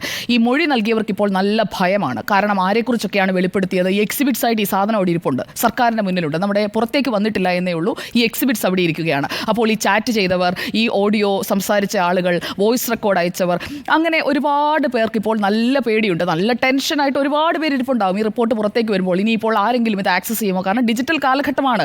ഇത് എവിടെ നിന്ന് വേണമെങ്കിലും ഇത് ലീക്ക് ചെയ്ത് വരാം. അപ്പോൾ ഈ ഇവർ പറയുന്നുണ്ട്, കമ്മിറ്റി പറയുന്നുണ്ട്, ഞങ്ങളൊരു സ്റ്റെനോഗ്രാഫറെ പോലും വെച്ചില്ല, ഞങ്ങൾ തന്നെയാണ് ടൈപ്പ് ചെയ്തത്, ഇത് പുറത്തു പോകാതിരിക്കാൻ വേണ്ടി മാധ്യമങ്ങളോട് പോലും ഞങ്ങൾ സംസാരിച്ചില്ല, കമ്മീഷൻ കൃത്യമായി പണിയെടുക്കുന്നില്ല എന്നുള്ള പഴി കേൾക്കേണ്ടി വന്നു. പക്ഷേ ഞങ്ങളിത് സമയമെടുത്ത് ഇത് ഞങ്ങൾ നല്ലതാണ്, സ്വകാര്യത സംരക്ഷിക്കുന്നതിന് വേണ്ടി അതെല്ലാം അവർ ചെയ്തിട്ടുണ്ട്. പക്ഷേ ചെയ്ത ആളുകൾക്ക് അറിയാമല്ലോ ഇത് ഞാനാണ്, ഇത് എന്നെ പറ്റിയാണ് എന്ന്. ചെയ്ത ആളുകൾക്ക് നല്ല ബോധ്യമുണ്ടാകുമല്ലോ. അതിൽ പോയി മുട്ടിയവന് അന്ന് മുട്ടുമ്പോൾ ബോധമില്ലായിരുന്നു, മദ്യലഹരിയിലാണെങ്കിലും മുട്ടിയിട്ടുണ്ട് എന്നത് ഓർമ്മ കാണുമല്ലോ. അല്ലെങ്കിൽ സ്ഥിരമായി മുട്ടുന്ന ആളാണെന്നുണ്ടെങ്കിൽ ഉറപ്പായിട്ട് ഓർമ്മ കാണുമല്ലോ. അപ്പോൾ അങ്ങനെയുള്ളവരൊക്കെ ഒന്ന് കരുതിയിരിക്കണം. കാരണം അവസരങ്ങൾക്കായിട്ടാണ്, അല്ലെങ്കിൽ സിനിമയോടുള്ള പാഷൻ കൊണ്ടാണ് ചെറിയ പെൺകുട്ടികൾ മുതൽ ഈ ഒരു മേഖലയിലേക്ക് വരുന്നത്. അപ്പോൾ അവർക്ക് അവസരം നൽകാൻ നിങ്ങൾക്ക് കഴിയില്ല. നിങ്ങൾക്ക് ഈ രീതിയിലാണ് അവസരം ഉറപ്പാക്കുക എന്ന് അവരോട് പറയുന്നത് എത്ര വലിയ ക്രൂരതയാണ്. സ്വന്തം മക്കളോട് അവർ ചെല്ലുന്ന ഒരു തൊഴിലിടത്തിൽ ഇതുപോലെ പെരുമാറുകയാണെങ്കിൽ എങ്ങനെയായിരിക്കും ഇവരുടെ ആറ്റിറ്റ്യൂഡ്? ഈ പറയുന്ന പ്രമുഖർക്കൊക്കെ മക്കളുണ്ടാകുമല്ലോ, പെൺമക്കൾ ഉണ്ടാകുമല്ലോ. അവരിപ്പോൾ ഒരു IT കമ്പനിയിലേക്ക് ചെല്ലുകയാണ്. അപ്പോൾ നിങ്ങളുടെ ഇൻ്റർവ്യൂവിൻ്റെ ഭാഗമാണ് ഈ ഒരു എക്സ്പീരിയൻസ് എന്നുകൂടി പറഞ്ഞു കഴിഞ്ഞാൽ എന്തായിരിക്കും അവരുടെ ഒരു പ്രതികരണം? അതേ പ്രതികരണം തന്നെയല്ലേ ഇപ്പോൾ ഈ മൊഴി നൽകാൻ വന്ന പെൺകുട്ടികളുടെയും അച്ഛനമ്മമാർക്കുണ്ടാവുക? ഈ കമ്മിറ്റി തന്നെ എടുത്തു പറഞ്ഞിട്ടുണ്ട്, സ്വന്തം വീട്ടുകാരോട്, കുടുംബത്തിലുള്ളവരോട് പോലും പറയാൻ മടിച്ചിരുന്ന കാര്യങ്ങളാണ്, അല്ലെങ്കിൽ ഏറ്റവും അടുത്ത ആളുകളോട് പറയാൻ മടിച്ചിരുന്ന കാര്യങ്ങളാണ് ഞങ്ങൾ ഇവിടെ തുറന്നു പറയുന്നത്. പക്ഷേ ഇത് തുറന്നു പറഞ്ഞു കഴിഞ്ഞാൽ അടുത്തത് എന്ത് സംഭവിക്കുമെന്നുള്ള നല്ല ഭയമുണ്ട് അവർക്കൊക്കെ. ഈ ഭയം കൊണ്ടാണ് അവരെ ഭരിക്കുന്നത്. ആ ഭയമാണ് മലയാള സിനിമയിൽ നിന്ന് ഇല്ലാതാകേണ്ടത്. ഭയം കൊണ്ടല്ല നമ്മൾ ആരെയും ഭരിച്ച് അല്ലെങ്കിൽ അധീനതയിൽ കൊണ്ടുവന്ന് നിർത്തേണ്ടത്. അവിടെ ഉണ്ടാകേണ്ടത് പരസ്പര ബഹുമാനവും സ്നേഹവും ഒക്കെയാണ്. അതിനു പകരം മലയാളം സിനിമാ ലോകത്ത് ഇപ്പോൾ നടിമാരെ, അല്ലെങ്കിൽ സ്ത്രീകളെ, സാങ്കേതിക പ്രവർത്തകരടക്കമുള്ള സ്ത്രീകളെ, അവരെ ഭരിക്കുന്നത് ഭയമാണ്. ഈ പുരുഷാധിപത്യത്തിൻ്റെ ഒരു ഭയം അവർക്ക് മേൽ ഒരു വലിയ ഒരു ചിലന്തി വല പോലെ ഇങ്ങനെ വീണ് കിടക്കുകയാണ്. അതിൽ നിന്ന് അവർക്ക് പുറത്ത് കിടക്കാൻ പറ്റുന്നില്ല. ഭയം കൊണ്ട് അവരെ ആ വലയ്ക്കുള്ളിലാക്കി ഇങ്ങനെ നിർത്തിയിരിക്കുകയാണ്. സഹകരിച്ചില്ലെങ്കിൽ ഒഴിവാക്കും. അത് ബോധ്യമുള്ള ഒരു കാര്യമാണ്. പരാതി നൽകിക്കഴിഞ്ഞാൽ പ്രത്യാഘാതം ഭീകരമായിരിക്കും. അടുത്തതാണ് അവർ നേരിടുന്ന ഏറ്റവും വലിയ പ്രതിസന്ധി. പലർക്കും ഇതൊന്നും താല്പര്യമുണ്ടായിട്ടൊന്നും ആയിരിക്കില്ല. മറ്റൊരു വിഭാഗം കൂടിയുണ്ട്, അത് ഞാൻ പറയാം. അപ്പോൾ ഈ പരാതി നൽകിക്കഴിഞ്ഞാൽ ഉണ്ടാകുന്ന ബുള്ളിങ്ങിനെ കുറിച്ച് അവർക്ക് നല്ല ബോധ്യമുണ്ട്. അതേക്കുറിച്ചാണ് ഈ മൊഴി നൽകിയ, മണിക്കൂറുകളെടുത്ത് മൊഴി നൽകിയ പലരും പറയുന്നത്. എന്തുകൊണ്ട് നിങ്ങൾ പോലീസിനെ സമീപിക്കുന്നില്ല എന്ന് ഈ വിറ്റ്നസ് അക്കൗണ്ട് തന്ന ആളുകളോടൊക്കെ കമ്മീഷൻ തിരിച്ചു ചോദിച്ചിട്ടുണ്ട്. അതൊക്കെ വളരെ വിശദമായി അവർ എഴുതി വെച്ചിട്ടുണ്ട്. സൈബർ ആക്രമണമാണ് അവരുടെ ഒന്നാമത്തെ ഭയം. അതുപോലെ തന്നെ വാട്സാപ്പിലേക്ക് ഇവരുടെ തന്നെ നഗ്നചിത്രങ്ങൾ, ഇവരുടെ തന്നെ ലൈംഗിക ദൃശ്യങ്ങൾ അതൊക്കെ അയച്ചു കൊടുക്കും. അങ്ങനെയാണ് ഇവരെയൊക്കെ വിരട്ടി വരുതിയിലാക്കുക എന്ന് പറയില്ലേ, അതാണ് സംഭവിച്ചുകൊണ്ടിരിക്കുന്നത്. വരുതിക്ക് നിന്നാൽ നിങ്ങൾക്ക് കൊള്ളാം, നിങ്ങൾക്ക് പണം, പ്രശസ്തി എല്ലാം ഉണ്ടാകും, അവസരങ്ങൾ, മറ്റ് സ്ഥാനമാനങ്ങൾ അതെല്ലാം നിങ്ങൾക്കുണ്ടാകും. മറിച്ചായാൽ നിങ്ങൾ പുറത്താണ്, അല്ലെങ്കിൽ പുറത്തു നിന്ന് സിനിമ കാണാനേ നിങ്ങൾക്ക് അവസരം ഉണ്ടാവൂ എന്ന് കൃത്യമായി പറയുന്നു. നടിമാർ പണമുണ്ടാക്കാൻ വരുന്നവരാണ്, ആരുടെ കിടക്കയും പങ്കിടുമെന്നുള്ളൊരു പൊതുബോധം നിർമ്മിക്കുന്നതിൽ ഈ പറയുന്ന പ്രമുഖർക്ക് എല്ലാവർക്കും നല്ല പങ്കുണ്ട്. അത് നമുക്ക് പൊതുസമൂഹം ചർച്ച ചെയ്യേണ്ട ഒരു വിഷയമാണ്. കാരണം മറ്റൊരു തൊഴിലിടത്തിൽ പോകുന്നത് പോലെ തന്നെയല്ലേ സിനിമയിൽ അഭിനയിക്കാൻ പോകുന്നവർക്ക് സിനിമയിൽ അഭിനയിച്ചാൽ പോരെ, മറ്റു കാര്യങ്ങൾക്ക് എന്തിനു നിന്ന് കൊടുക്കണം? ഏത് തൊഴിലിനായാലും അങ്ങനെയല്ലേ. ഒരു ഡോക്ടറായി വന്നു കഴിയുമ്പോഴേക്കും അവർ ജൂനിയർ ഡോക്ടർ ആകുമ്പോൾ മുതൽ അവർ ഡോക്ടറുടെ പണി മാത്രമല്ലേ ചെയ്യുന്നുള്ളൂ. അല്ലാതെ അവർക്ക് ആ ജോലി ചെയ്യുന്നതിനായിട്ട് ആശുപത്രിയുടെ മാനേജ്മെൻറ്റ് മറ്റെന്തെങ്കിലും ആവശ്യപ്പെടുന്നുണ്ടോ? മാധ്യമ സ്ഥാപനത്തിലാണെങ്കിൽ മറ്റെന്തെങ്കിലും ആവശ്യപ്പെടുന്നുണ്ടോ? അങ്ങനെ നിന്ന് കൊടുത്തിട്ടല്ലല്ലോ ഒരു ജോലി ചെയ്യേണ്ടത്. അപ്പോൾ ആ രീതിയിൽ വേണം പൊതുബോധം നിർമ്മിക്കപ്പെടേണ്ടത്. പക്ഷേ സിനിമാ ലോകം എന്ന് പറഞ്ഞു കഴിഞ്ഞാൽ ഇങ്ങനെയുള്ളവരാണ്, കിടക്ക പങ്കിടാൻ വരുന്നവരാണ് സിനിമയിലേക്ക് വരുന്ന സ്ത്രീകൾ എന്ന ഒരു പൊതുബോധ നിർമ്മിതി ഉണ്ടായിട്ടുണ്ട്. അതിന് സ്ത്രീകളും ഒരു പരിധി വരെ കാരണക്കാരാണ്. കാരണം കുറച്ചു പേരെങ്കിലും ഇതിനെ ആദ്യഘട്ടം മുതലേ എതിർത്തിരുന്നെങ്കിൽ ഈ പൊതുബോധ നിർമ്മിതിയിൽ നിന്ന് പുറത്തു കിടക്കാൻ കഴിയുമായിരുന്നു. കാരണം ബ്ലാക്ക് ആൻഡ് വൈറ്റ് കാലത്തെ നടിമാരോടും സംസാരിച്ചിരുന്നു ഈ സമിതി. അപ്പോൾ അന്നൊക്കെ അതൊരു നോർമലായിരുന്നു. ന്യൂ നോർമൽ എന്ന് പറയുന്ന രീതിയിലേക്ക് അതൊരു സാധാരണ കാര്യമായി മാറുന്ന ഒരു സാഹചര്യം അന്ന് മുതലേ ഉണ്ടായി വന്നിട്ടുണ്ട്. അപ്പോൾ അതിൻ്റെ ഒരു തുടർച്ചയാണ്. ഇതൊരു ചെയിൻ പോലെ ഇങ്ങനെ കണ്ടിന്യൂ ചെയ്ത് വന്നുകൊണ്ടിരിക്കുകയാണ്. ഈ അതിക്രമം സഹിച്ച് അടിസ്ഥാന മനുഷ്യാവകാശങ്ങൾ നിഷേധിക്കുന്നതെല്ലാം ക്ഷമിച്ചും സഹിച്ചും മുന്നോട്ട് പോകണമെന്നാണ് ആ മേഖലയിൽ പ്രവർത്തിക്കുന്ന സ്ത്രീകളുടെ തീരുമാനമെങ്കിൽ പൊതുസമൂഹത്തിന് ഒന്നും ചെയ്യാൻ കഴിയില്ല. പൊതുസമൂഹത്തിൻ്റെ ജാഗ്രതയും പൊതുസമൂഹത്തിൻ്റെ പ്രതികരണവും മാധ്യമങ്ങളുടെ ചർച്ചയും ഒക്കെ ഉണ്ടാകുമ്പോഴും തീരുമാനമെടുക്കേണ്ടത് ആ മേഖലയിൽ ജോലി ചെയ്യുന്ന ആളുകളാണ്. മാധ്യമ മേഖലയിൽ ഇപ്പോൾ നമ്മൾ പുതിയൊരു വാർത്താ സംസ്കാരത്തിലേക്ക് വരാൻ തീരുമാനമെടുക്കുന്നത് നമ്മളാണ്. അത് നമ്മൾ ചെയ്യുന്നത് കൊണ്ടാണ് നമ്മൾ മുന്നിലേക്ക് പോകുന്നത്. അതുപോലെ തന്നെ തിരുത്തൽ വേണ്ടത്, ക്ലെൻസിങ് നടക്കേണ്ടത് ആ സമൂഹത്തിനുള്ളിൽ അല്ലെങ്കിൽ ആ മേഖലയ്ക്കുള്ളിലാണ്. അതിന് ആ സ്ത്രീകൾ തയ്യാറായില്ല എന്നുണ്ടെങ്കിൽ പിന്നെ എങ്ങനെയാണ് പുറമേ നിന്നുള്ള ആർക്കെങ്കിലും അത് എക്സ്റ്റേണലായി ചെയ്തു കൊടുക്കാൻ കഴിയുക? തയ്യാറാകില്ല എന്നുള്ളതല്ലല്ലോ അവർ പറയുകയാണ്. ഇപ്പോൾ ഹേമ കമ്മിറ്റിക്ക് മുന്നിലേക്ക് അവർ ഭയത്തോടെ പറയുന്നു. ഇപ്പോൾ മറ്റു തൊഴിൽ മേഖല മാതിരിയല്ല. ഒരു അഭിനേതാവ് അഭിനയിക്കാൻ അറിയാതെ അവരെ മാറ്റിയതാണ് 2 ദിവസം കഴിഞ്ഞ് എന്ന് വേണമെങ്കിൽ പറയാം. നമുക്ക് നമ്മുടെ ജോലിയിൽ അങ്ങനെയല്ല, തൊഴിൽ സുരക്ഷയില്ല, അവർക്ക് അഭിനയിക്കാൻ അറിയാത്തതുകൊണ്ട് മാറ്റിയതാണെന്ന് പറയാം. പക്ഷെ കാരണം അതല്ലല്ലോ, കാരണം സഹകരിക്കാത്തായിരിക്കും, അഡ്ജസ്റ്റ്മെൻറ്റ് തയ്യാറാകാത്തായിരിക്കും. ഇപ്പോൾ ഒരു പ്രൂവ് ചെയ്ത ആളാണെന്നുണ്ടെങ്കിൽ, ഏത് മേഖലയായാലും പ്രൂവ് ചെയ്ത ഒരാളാണെന്നുണ്ടെങ്കിൽ അങ്ങനെ പെട്ടെന്ന് മാറ്റാൻ കഴിയില്ല. ഇങ്ങനെ ഒരു കാരണം പറഞ്ഞ് പെട്ടെന്ന് മാറ്റാൻ കഴിയില്ല. ചോദ്യങ്ങൾ അവിടെ ഉയരും. അതുപോലെയുള്ള നായിക നടിമാരെ മാറ്റി നിർത്തിയ ഒരു ചരിത്രം നമ്മൾ കേട്ടിട്ടില്ല. അങ്ങനെ പെട്ടെന്ന് മാറ്റാൻ അവർക്ക് കഴിയില്ല. പക്ഷേ ഈ രീതിയിൽ കോംപ്രമൈസുകൾക്ക് തയ്യാറാകുന്നവരുമുണ്ട്. അതും പറഞ്ഞു തന്നെ പോകണം. കോംപ്രമൈസുകൾക്ക് തയ്യാറാകുന്നവരുമുണ്ട്. കോംപ്രമൈസും അഡ്ജസ്റ്റ്മെൻറ്റും ഒക്കെ സംഭവിക്കുന്നത് എപ്പോഴാണ്? തയ്യാറാകുന്ന ഒരു വിഭാഗം കൂടി നിലനിൽക്കുന്ന ഒരു സാഹചര്യത്തിൽ തന്നെയാണ്. അല്ലാതെ പുരുഷന്മാർ മുഴുവൻ മോശക്കാർ, സ്ത്രീകളെല്ലാം നല്ലവർ, അങ്ങനെയല്ല. ഇതിൽ കൺസെൻഷ്വലായിട്ടുള്ള കാര്യങ്ങൾ നടക്കുന്നുണ്ട് എന്ന് ഈ കമ്മിറ്റിയുടെ റിപ്പോർട്ടിന്റെ ഭാഗമാണ്. അതുകൊണ്ടാണ് ഇതൊരു നോർമലാണ് എന്ന് വിചാരിക്കുന്ന ആളുകൾ, ഒരുപക്ഷെ അവർ ഈ ഒരു ട്രാപ്പിൽ വന്ന് പെട്ടുപോയവരാകാം, ഇതിനോട് വഴങ്ങി നിൽക്കേണ്ട ഒരു സാഹചര്യം ഉണ്ടായവരാകാം. പക്ഷേ അതും ഒരു നോർമലാണ് എന്ന രീതിയിൽ കമ്മ്യൂണിക്കേറ്റ് ചെയ്യുന്നതിനോട് യോജിക്കാൻ കഴിയില്ല. ഇനി കമ്മിറ്റിയുടെ സിറ്റിംഗിൽ ഏറ്റവും കൂടുതൽ സമയമെടുത്തൊരു വിറ്റ്നസ് ഉണ്ട്. 10 മണിക്കൂറാണ് അവർ സ്റ്റേറ്റ്മെന്റ് കൊടുത്തത്. അവർക്ക് പറയാനുണ്ടായിരുന്നതെല്ലാം ഷോക്കിംഗ് റെവലേഷൻസ് ആണ്. ആ സ്ത്രീ ഒരു പരാതി കൊടുക്കാനായി പോലീസിന് മുന്നിലേക്ക് പോകണം എന്നുള്ളതാണ്. ആ സ്ത്രീ ഇപ്പോൾ നമ്മൾ ഈ പറയുന്നത് കേൾക്കുന്നുണ്ടെങ്കിൽ അവരിപ്പോൾ സിനിമയുടെ ഭാഗമല്ല എന്നാണ് ഞാൻ മനസ്സിലാക്കുന്നത്. 10 മണിക്കൂർ സമയമെടുത്ത് താൻ നേരിട്ട അതിക്രമങ്ങൾ മുഴുവൻ എണ്ണി പറഞ്ഞ ആ സ്ത്രീ, അവർക്ക് പോലീസിന് മുന്നിലേക്ക് അവർ പോകേണ്ടതാണ്. അവരിനി എന്തിനാണ് ഭയക്കുന്നത്? അവർക്ക് സിനിമയിൽ അവസരങ്ങൾ ഇപ്പോഴും ഉണ്ട് എങ്കിൽ അവരിതെല്ലാം സഹിച്ച് മിണ്ടാതിരിക്കുന്നതിൽ അർത്ഥമുണ്ട്. പക്ഷേ സിനിമയിൽ സജീവമല്ലാതെ ആയത് എന്തുകൊണ്ടാണെന്ന് ബോധ്യപ്പെട്ടിട്ടും പോലീസിന് മുന്നിലേക്ക് പോകുന്നതിന് അല്ലെങ്കിൽ നിയമപരമായ നടപടികളിലേക്ക് പോകുന്നതിൽ അവർ എന്തിനാണ് അവർ മടിച്ചു നിൽക്കുന്നത് എന്നുള്ളതാണ്. ഇതിലിപ്പോൾ അബ്സല്യൂട്ട് പ്രൈവസി മെയിൻറ്റെയിൻ ചെയ്തിട്ടുണ്ട്, സെൻസിറ്റീവ് നേച്ചർ എല്ലാം അവർ നോക്കിയിട്ടുണ്ട്. പക്ഷേ ഈ ഷോക്കിംഗ് ഇൻസിഡൻസ്, അതിനൊരു പരിഹാരം വേണ്ടതാണ്. ആ പരിഹാരം എങ്ങനെയാണ് ഉണ്ടാവുക എന്നുള്ളതാണ്. 1-2 കാറ്റഗറിയല്ല, 30 കാറ്റഗറിയിലാണ് സിനിമാ മേഖലയിൽ സ്ത്രീകൾ പ്രവർത്തിക്കുന്നത്. അപ്പോൾ നടിമാർ മാത്രം നേരിടുന്നതാണ് എന്നത് അങ്ങനെ പറഞ്ഞ് നമുക്ക് അവസാനിപ്പിക്കാൻ കഴിയില്ല. പുരുഷന്മാരും ഈ ഒരു സഫറിങ്ങിന്റെ ഭാഗമായിട്ടുണ്ട്. അൺഓതറൈസ്ഡ് ബാൻ അവർക്കുണ്ടായിട്ടുണ്ട്. പവർഫുൾ ലോബിയുടെ നീരസം വന്നു കഴിഞ്ഞാൽ അവർക്ക് ഫ്യൂച്ചർ ചാൻസസ് ഇല്ലാതായി വർഷങ്ങളോളം മാറി നിൽക്കേണ്ടി വന്നിട്ടുണ്ട്. ഇവിടെ 2 കാര്യങ്ങൾ കൂടി പറഞ്ഞ് ഞാൻ അവസാനിപ്പിക്കാം മാഡം. ഫണ്ടമെന്റൽ റൈറ്റ്സിന്റെ വയലേഷൻ ഇവിടെ സംഭവിച്ചിട്ടുണ്ട്. ഇതിൽ പോലീസിന് അല്ലെങ്കിൽ കോടതിക്ക് സർക്കാരിനൊക്കെ ഇടപെടാൻ കഴിയുന്ന 2 കാര്യങ്ങൾ കൂടിയുണ്ട്. ഫണ്ടമെന്റൽ റൈറ്റ്സിന്റെ വയലേഷൻ, അതായത് സെക്ഷൽ ഹരാസ്മെന്റ് എന്ന് പറയുന്നത് right to live with dignity, അതിന്റെ ലംഘനമാണ്. അതവിടെ ഉണ്ടായിട്ടുണ്ട്. ബേസിക് ഫെസിലിറ്റീസ് കൊടുക്കാത്ത ഈ ടോയ്ലറ്റ്, ചേഞ്ചിങ് റൂം, അതേക്കുറിച്ചൊക്കെ വിശദമായി പറഞ്ഞതുകൊണ്ട് ഞാൻ അതിലേക്ക് പോകുന്നില്ല. അവിടെ സംഭവിച്ചിരിക്കുന്നത് ഹ്യൂമൻ റൈറ്റ്സ് വയലേഷനാണ്. ഈ 2 റൈറ്റ്സിന്റെ വയലേഷൻ അവിടെ ഉണ്ടായിട്ടുണ്ട്. അതൊന്നും ഈ നാട്ടുനടപ്പ് പറഞ്ഞ് അത് ഒഴിവാക്കി കളയാൻ കഴിയുന്നതല്ല. ഇനി ഒറ്റ കാര്യം കൂടി, ഓപ്പണിംഗ് സ്റ്റേജിലുള്ള ഈ ഒരു ഡിമാൻഡ്, ഇൻറ്റിമേറ്റ് സീൻ ചെയ്യാൻ തയ്യാറാകുന്നവരൊക്കെ ഓഫ്സെറ്റ് അഡ്ജസ്റ്റ്മെൻറ്റുകാരാണ്. ആ ഒരു പൊതുബോധ നിർമ്മിതി കൂടി മാറ്റാൻ സർക്കാരിന് ഉത്തരവാദിത്തമുണ്ട്. ഒറ്റയ്ക്ക് പോകാൻ കഴിയാത്ത ഒരു വർക്ക് പ്ലേസായി സിനിമ മാറേണ്ട കാര്യമില്ല. ഒറ്റയ്ക്ക് പോകണം. നമ്മൾ ഓരോ തൊഴിലും ചെയ്യാൻ ഒറ്റയ്ക്കല്ലേ പോകുന്നത്. വീട്ടുകാർ കൊണ്ടുവന്ന് വൈകുന്നേരം വരെ കാത്തുനിന്ന് തിരിച്ചു വിളിച്ചുകൊണ്ട് പോവുകയല്ലോ നമ്മളെയൊന്നും. അതുപോലെ തന്നെ സിനിമ എന്ന തൊഴിൽ മേഖലയ്ക്കും പറ്റണം. ആ രീതിയിലുള്ള ഒരു മാറ്റമാണ് വേണ്ടത്. അതൊക്കെ ഉറപ്പാക്കാൻ കഴിയില്ലെങ്കിൽ കോൺക്ലേവ് നടത്തിയിട്ടൊന്നും ഒരു കാര്യവുമില്ല. തീർച്ചയായും ആൻഡ്രോഗസ്. അല്ല, ഒന്നുമില്ല സ്മൃതി, നിങ്ങൾ ഒരു കാര്യങ്ങളെല്ലാം പറഞ്ഞു കഴിഞ്ഞ സ്ഥിതിക്ക് ഞാനൊരു കാര്യം, ഈ ICC രൂപീകരിച്ച സമയത്ത് അതിൽ ഒന്നും നടക്കുന്നില്ല എന്ന് പറഞ്ഞിട്ട് അന്ന് മാലാ പാർവതിയും ശ്വേതാ മേനോനും കുക്കു പരമേശ്വരൊക്കെ രാജിവെച്ച സമയം നമുക്ക് ഓർമ്മയുണ്ടല്ലോ. കാരണം ICC രൂപീകരിച്ചത് ഈ പറഞ്ഞ ആ മേഖലയിൽ ഉണ്ടാകുന്ന കാര്യങ്ങൾ ചർച്ച ചെയ്യുകയും അതിന് നടപടി സ്വീകരിക്കുമെന്നുള്ള ഉദ്ദേശത്തോട് കൂടിയിട്ടാണ്. അതിലൊന്നും നടക്കുന്നില്ല എന്ന് പറഞ്ഞിട്ടാണ് പറഞ്ഞ ICC ഇവരൊക്കെ രാജിവെച്ച അന്നത്തെ സമയം രാജിവെക്കാൻ കാരണം എന്ന് പറയുന്നത്. നോക്കൂ സ്മൃതി, ഏത് വർക്ക് സ്പേസിലാണെങ്കിൽ കൂടെ, ഏത് വർക്ക് സ്പേസ് ആയിക്കോട്ടെ, ഇപ്പം ആ വർക്ക് സ്പേസിൽ അതിൻ്റെ ഒരു അറ്റ്മോസ്ഫിയർ ഉണ്ടാക്കേണ്ടത് ആ പറഞ്ഞ സംവിധാനത്തിൻ്റെ ഭാഗമായിട്ടാണ് ആണല്ലോ. എത്രയോ അമ്മയുണ്ട്, എത്ര സംഘടനകളാണ് ഈ സിനിമയുമായി ബന്ധപ്പെട്ടിട്ടുള്ളത്. ഒരുപാട് സംഘടനകളുണ്ട്. ഈ സംഘടനകളൊന്നും ഇതിൻ്റെ ഭാഗമായിട്ട് ഒന്നും ചെയ്യുന്നില്ല എന്നുള്ളതാണ് സത്യം. കാരണം ഇവർക്ക് കൂടിയാലോചിച്ചൊരു കമ്മിറ്റി ഇതുവരെ മര്യാദയ്ക്ക് ചെയ്യുന്നുണ്ടെന്നിരിക്കുന്നില്ല. കാരണം ഞാൻ ആലോചിക്കുന്നത് എങ്ങനെയാണെന്നറിയോ, ഇപ്പം നമ്മളൊരു സ്ഥലത്തേക്ക് പോയാൽ രണ്ട് കാരവൻ എന്തിനാണ്? അത് മുതിർന്ന നടികൾക്കും മുതിർന്ന നടന്മാർക്കും എന്നുള്ളതാണ്. സാധാരണക്കാരായ പിന്നെ ഈ പറഞ്ഞ നടന്മാരും നടിമാരും എന്ത് ചെയ്യണം? അതിൻ്റെ സാങ്കേതിക പ്രവർത്തനം എന്ത് ചെയ്യണം? ഈ പറഞ്ഞ ഏതെങ്കിലും സെറ്റുകളിൽ എത്ര സ്ത്രീ കഥാപാത്രങ്ങൾ അല്ലെങ്കിൽ സ്ത്രീകളെ എത്ര പേര് ഈ പറഞ്ഞ സാങ്കേതിക സംവിധാനങ്ങൾ വർക്ക് ചെയ്യുന്നുണ്ട്? ഒരു സ്ഥലത്തുമില്ല. കാരണം അവിടെ ഈ ഉണ്ണിബാലകൃഷ്ണൻ നേരത്തെ പറഞ്ഞ ഒരു പുരുഷാധിപത്യമുണ്ട് എന്നുള്ളത് വരുത്താൻ കാരണം എന്ന് പറയുന്നത് അങ്ങനെയുള്ള സംവിധാനങ്ങൾ വർക്ക് സ്പേസ് ഇല്ല അവിടെ സ്ത്രീകൾ. അപ്പോൾ ഈ സ്ത്രീകൾ വരുന്ന സ്ഥലം എന്ന് പറയുന്നത് അവിടെ അഭിനയിക്കാൻ വേണ്ടി മാത്രമാണ്. അങ്ങനെ വരുന്നവർ ഏതൊക്കെയോ വലിയ മോശക്കാരാണ് എന്നൊരു പൊതുബോധം സൃഷ്ടിക്കാൻ ഈ പറഞ്ഞ സംഘടനയ്ക്കോ ഈ പറഞ്ഞ സംവിധാനങ്ങൾക്കോ മാറി എന്നുള്ളതാണ്. അപ്പം നമ്മൾ എന്തുകൊണ്ടാണ് ഈ പരാതി പറയാൻ ജനങ്ങൾക്ക് അല്ലെങ്കിൽ ഈ പറയുന്ന സ്ത്രീകൾക്ക് കഴിയുന്നില്ല എന്ന് പറയാൻ കാരണം, പരാതി പറഞ്ഞാൽ ഞാൻ ടാർഗറ്റഡ് ആണ് എന്ന് കാര്യം അവർ മനസ്സിലാക്കിയതിന് ശേഷം അവരെ നിൽക്കുന്നില്ല എന്നുള്ളതാണ്. കാരണം നമ്മൾ ചർച്ച ചെയ്ത സമയങ്ങളുണ്ടല്ലോ, ഈ നടിയെ ആക്രമിച്ച കാര്യം തുടങ്ങി നമ്മൾ ചർച്ച ചെയ്യുമ്പോൾ അതിനും രണ്ട് വേർഷനാണ്.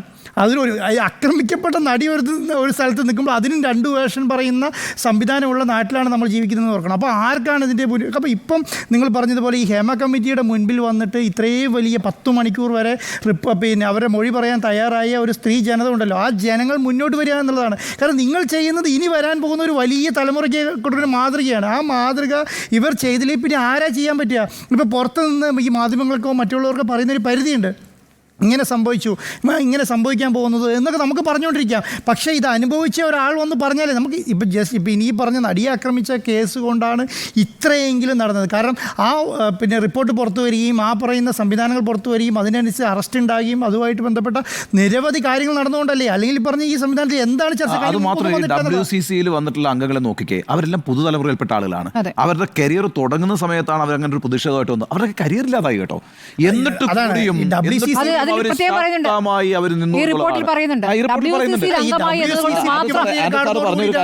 ആൻഡോ സാർ പറഞ്ഞൊരു കാര്യമുണ്ടല്ലോ, നിങ്ങൾ ഇപ്പോൾ ഇത് വന്ന് സ്വതന്ത്രമായി പറയാൻ തയ്യാറാകുമ്പോൾ നിങ്ങൾ വരാനിരിക്കുന്ന തലമുറയ്ക്ക് ഒരു വഴിയൊരുക്കുകയാണ്, നല്ലൊരു വഴിയൊരുക്കുകയാണ്. ഇതൊരു ശുദ്ധീകരണത്തിന്റെ പ്രക്രിയയ്ക്ക് നിങ്ങൾ ആക്കം കൂട്ടുകയാണ് ചെയ്യുന്നത് എന്നാണ്. ഇനി ഇതുപോലെ റിപ്പോർട്ട് ഇനിയില്ല. കാരണം ഈ പറയുന്ന വ്യവസായത്തിൽ നടക്കുന്ന ഇത് വലിയ മുതൽ മുടക്കുള്ള വ്യവസായം എന്ന് ഓർക്കണം. പക്ഷേ ഇതിനൊരു തലയെടുപ്പുള്ള ഒരാളില്ല എന്നുള്ളതാണ് ഏറ്റവും വലിയ പ്രശ്നം. ഇപ്പം ഞാൻ മുതൽ മുടക്കുന്ന ഒരു സ്ഥാപനത്തിനകത്ത് ഞാനുണ്ട് എന്നുള്ളതാണ്. ഇവിടെ പ്രൊഡ്യൂസർക്ക് റോളില്ല. എന്ത് പ്രൊഡ്യൂസർക്ക് എന്താ റോഡ്? സംവിധായകൻ റോളില്ല. അപ്പോൾ ഇതാരൊക്കെയോ ഇപ്പോൾ അടുത്ത കാലങ്ങളായി നമ്മൾ കാണുന്നത് എങ്ങനെയാണെന്ന്. പണ്ട് കാലങ്ങളിലെ സിനിമകളിലെല്ലാം പ്രൊഡ്യൂസർമാരുണ്ടായിരുന്നു, ഇല്ലേ? ഇപ്പോൾ നടന്മാർ തന്നെയാണ് പ്രൊഡ്യൂസർമാർ. നടന്മാർ എടുക്കുന്ന സിനിമകൾ മാത്രമേ വരുള്ളൂ. കാരണം അടുത്ത കാലത്ത് ഇറങ്ങിയ വലിയ സിനിമകളെല്ലാം നിങ്ങൾ നോക്കിക്കോളൂ, ആരാണ് ഈ പ്രൊഡ്യൂസേഴ്സ്. അപ്പം ഈ പറയുന്ന വലിയ മുതൽ മുടക്കുള്ള സംവിധാനങ്ങൾ ആരോ നിയന്ത്രിക്കുന്നു. അത് എണ്ണം പറഞ്ഞു 15 നമ്പറോളം വരുന്ന ആൾക്കാരാണ് ഇത് നിയന്ത്രിക്കുന്നതെന്ന് പറയുമ്പോൾ ആരാ ഈ 15? നമുക്കറിയില്ലാത്ത ആൾക്കാരാണോ അല്ലെങ്കിൽ നമുക്ക് മനസ്സിലാവാത്ത ആൾക്കാരാണോ ഈ 15 ആൾക്കാർ എന്ന് പറയുന്നത്? അപ്പം ഇതിനെല്ലാം ഹേമ കമ്മിറ്റി റിപ്പോർട്ടിന് പറയാവുന്നതിൽ വൃത്തിയായിട്ടാണ് പറഞ്ഞിരിക്കുന്നത്. എല്ലാം അക്കമിട്ട് ഓരോ കാര്യങ്ങൾ എവിടെ വന്ന് നോക്കി, വാട്സപ്പ്, ഫേസ്ബുക്ക് പോലെയുള്ള സംവിധാനങ്ങൾ വരെ ആൾക്കാർ നൂണ്ടുകയറി അതിനടക്കം ഈ പറഞ്ഞ സംവിധാനത്തെ യൂസ് ചെയ്യുകയും ഭീഷണിപ്പെടുത്തുകയും ചെയ്യുകയാണ്. ഒരാൾ നീ പറഞ്ഞത് പരമാർത്ഥാണെങ്കിൽ നിന്നെ തീർത്ത് കളയാം എന്നുള്ള ഏതൊക്കെ വഴികൾ യൂസ് ചെയ്യുന്നു അതിലെല്ലാം ഒരു യൂസ് ചെയ്തു എന്നുള്ളതാണ് ഏറ്റവും വലിയ കാര്യം.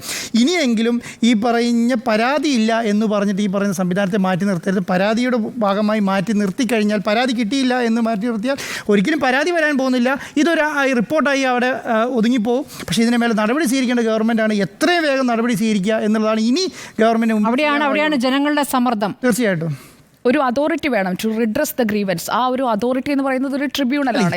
ഇപ്പോഴും ഇന്ന് മിനിസ്റ്റർ പറഞ്ഞൊരു കാര്യമുണ്ട്, പരാതി ഉണ്ടെങ്കിൽ തന്നോട്ടെ. ആരുടെ മുന്നിലാണ് പരാതി കൊടുക്കുക? അതിനൊരു ബോഡിയില്ല. എപ്പോഴും ഈ സമയത്ത് അതിനൊരു ബോഡിയില്ല എന്നുള്ളതാണ്. രഹസ്യമായി പരാതി തരൂ, ഞങ്ങൾ രഹസ്യമായി അന്വേഷിക്കും, എന്നിട്ട് അതീവ രഹസ്യമായി ചൂഷകനെ അറിയിക്കുകയും. അതെ, അതാണല്ലോ സംഭവിച്ചത്. അതുകൊണ്ടാണല്ലോ ഈ വൈകലുണ്ടായതും.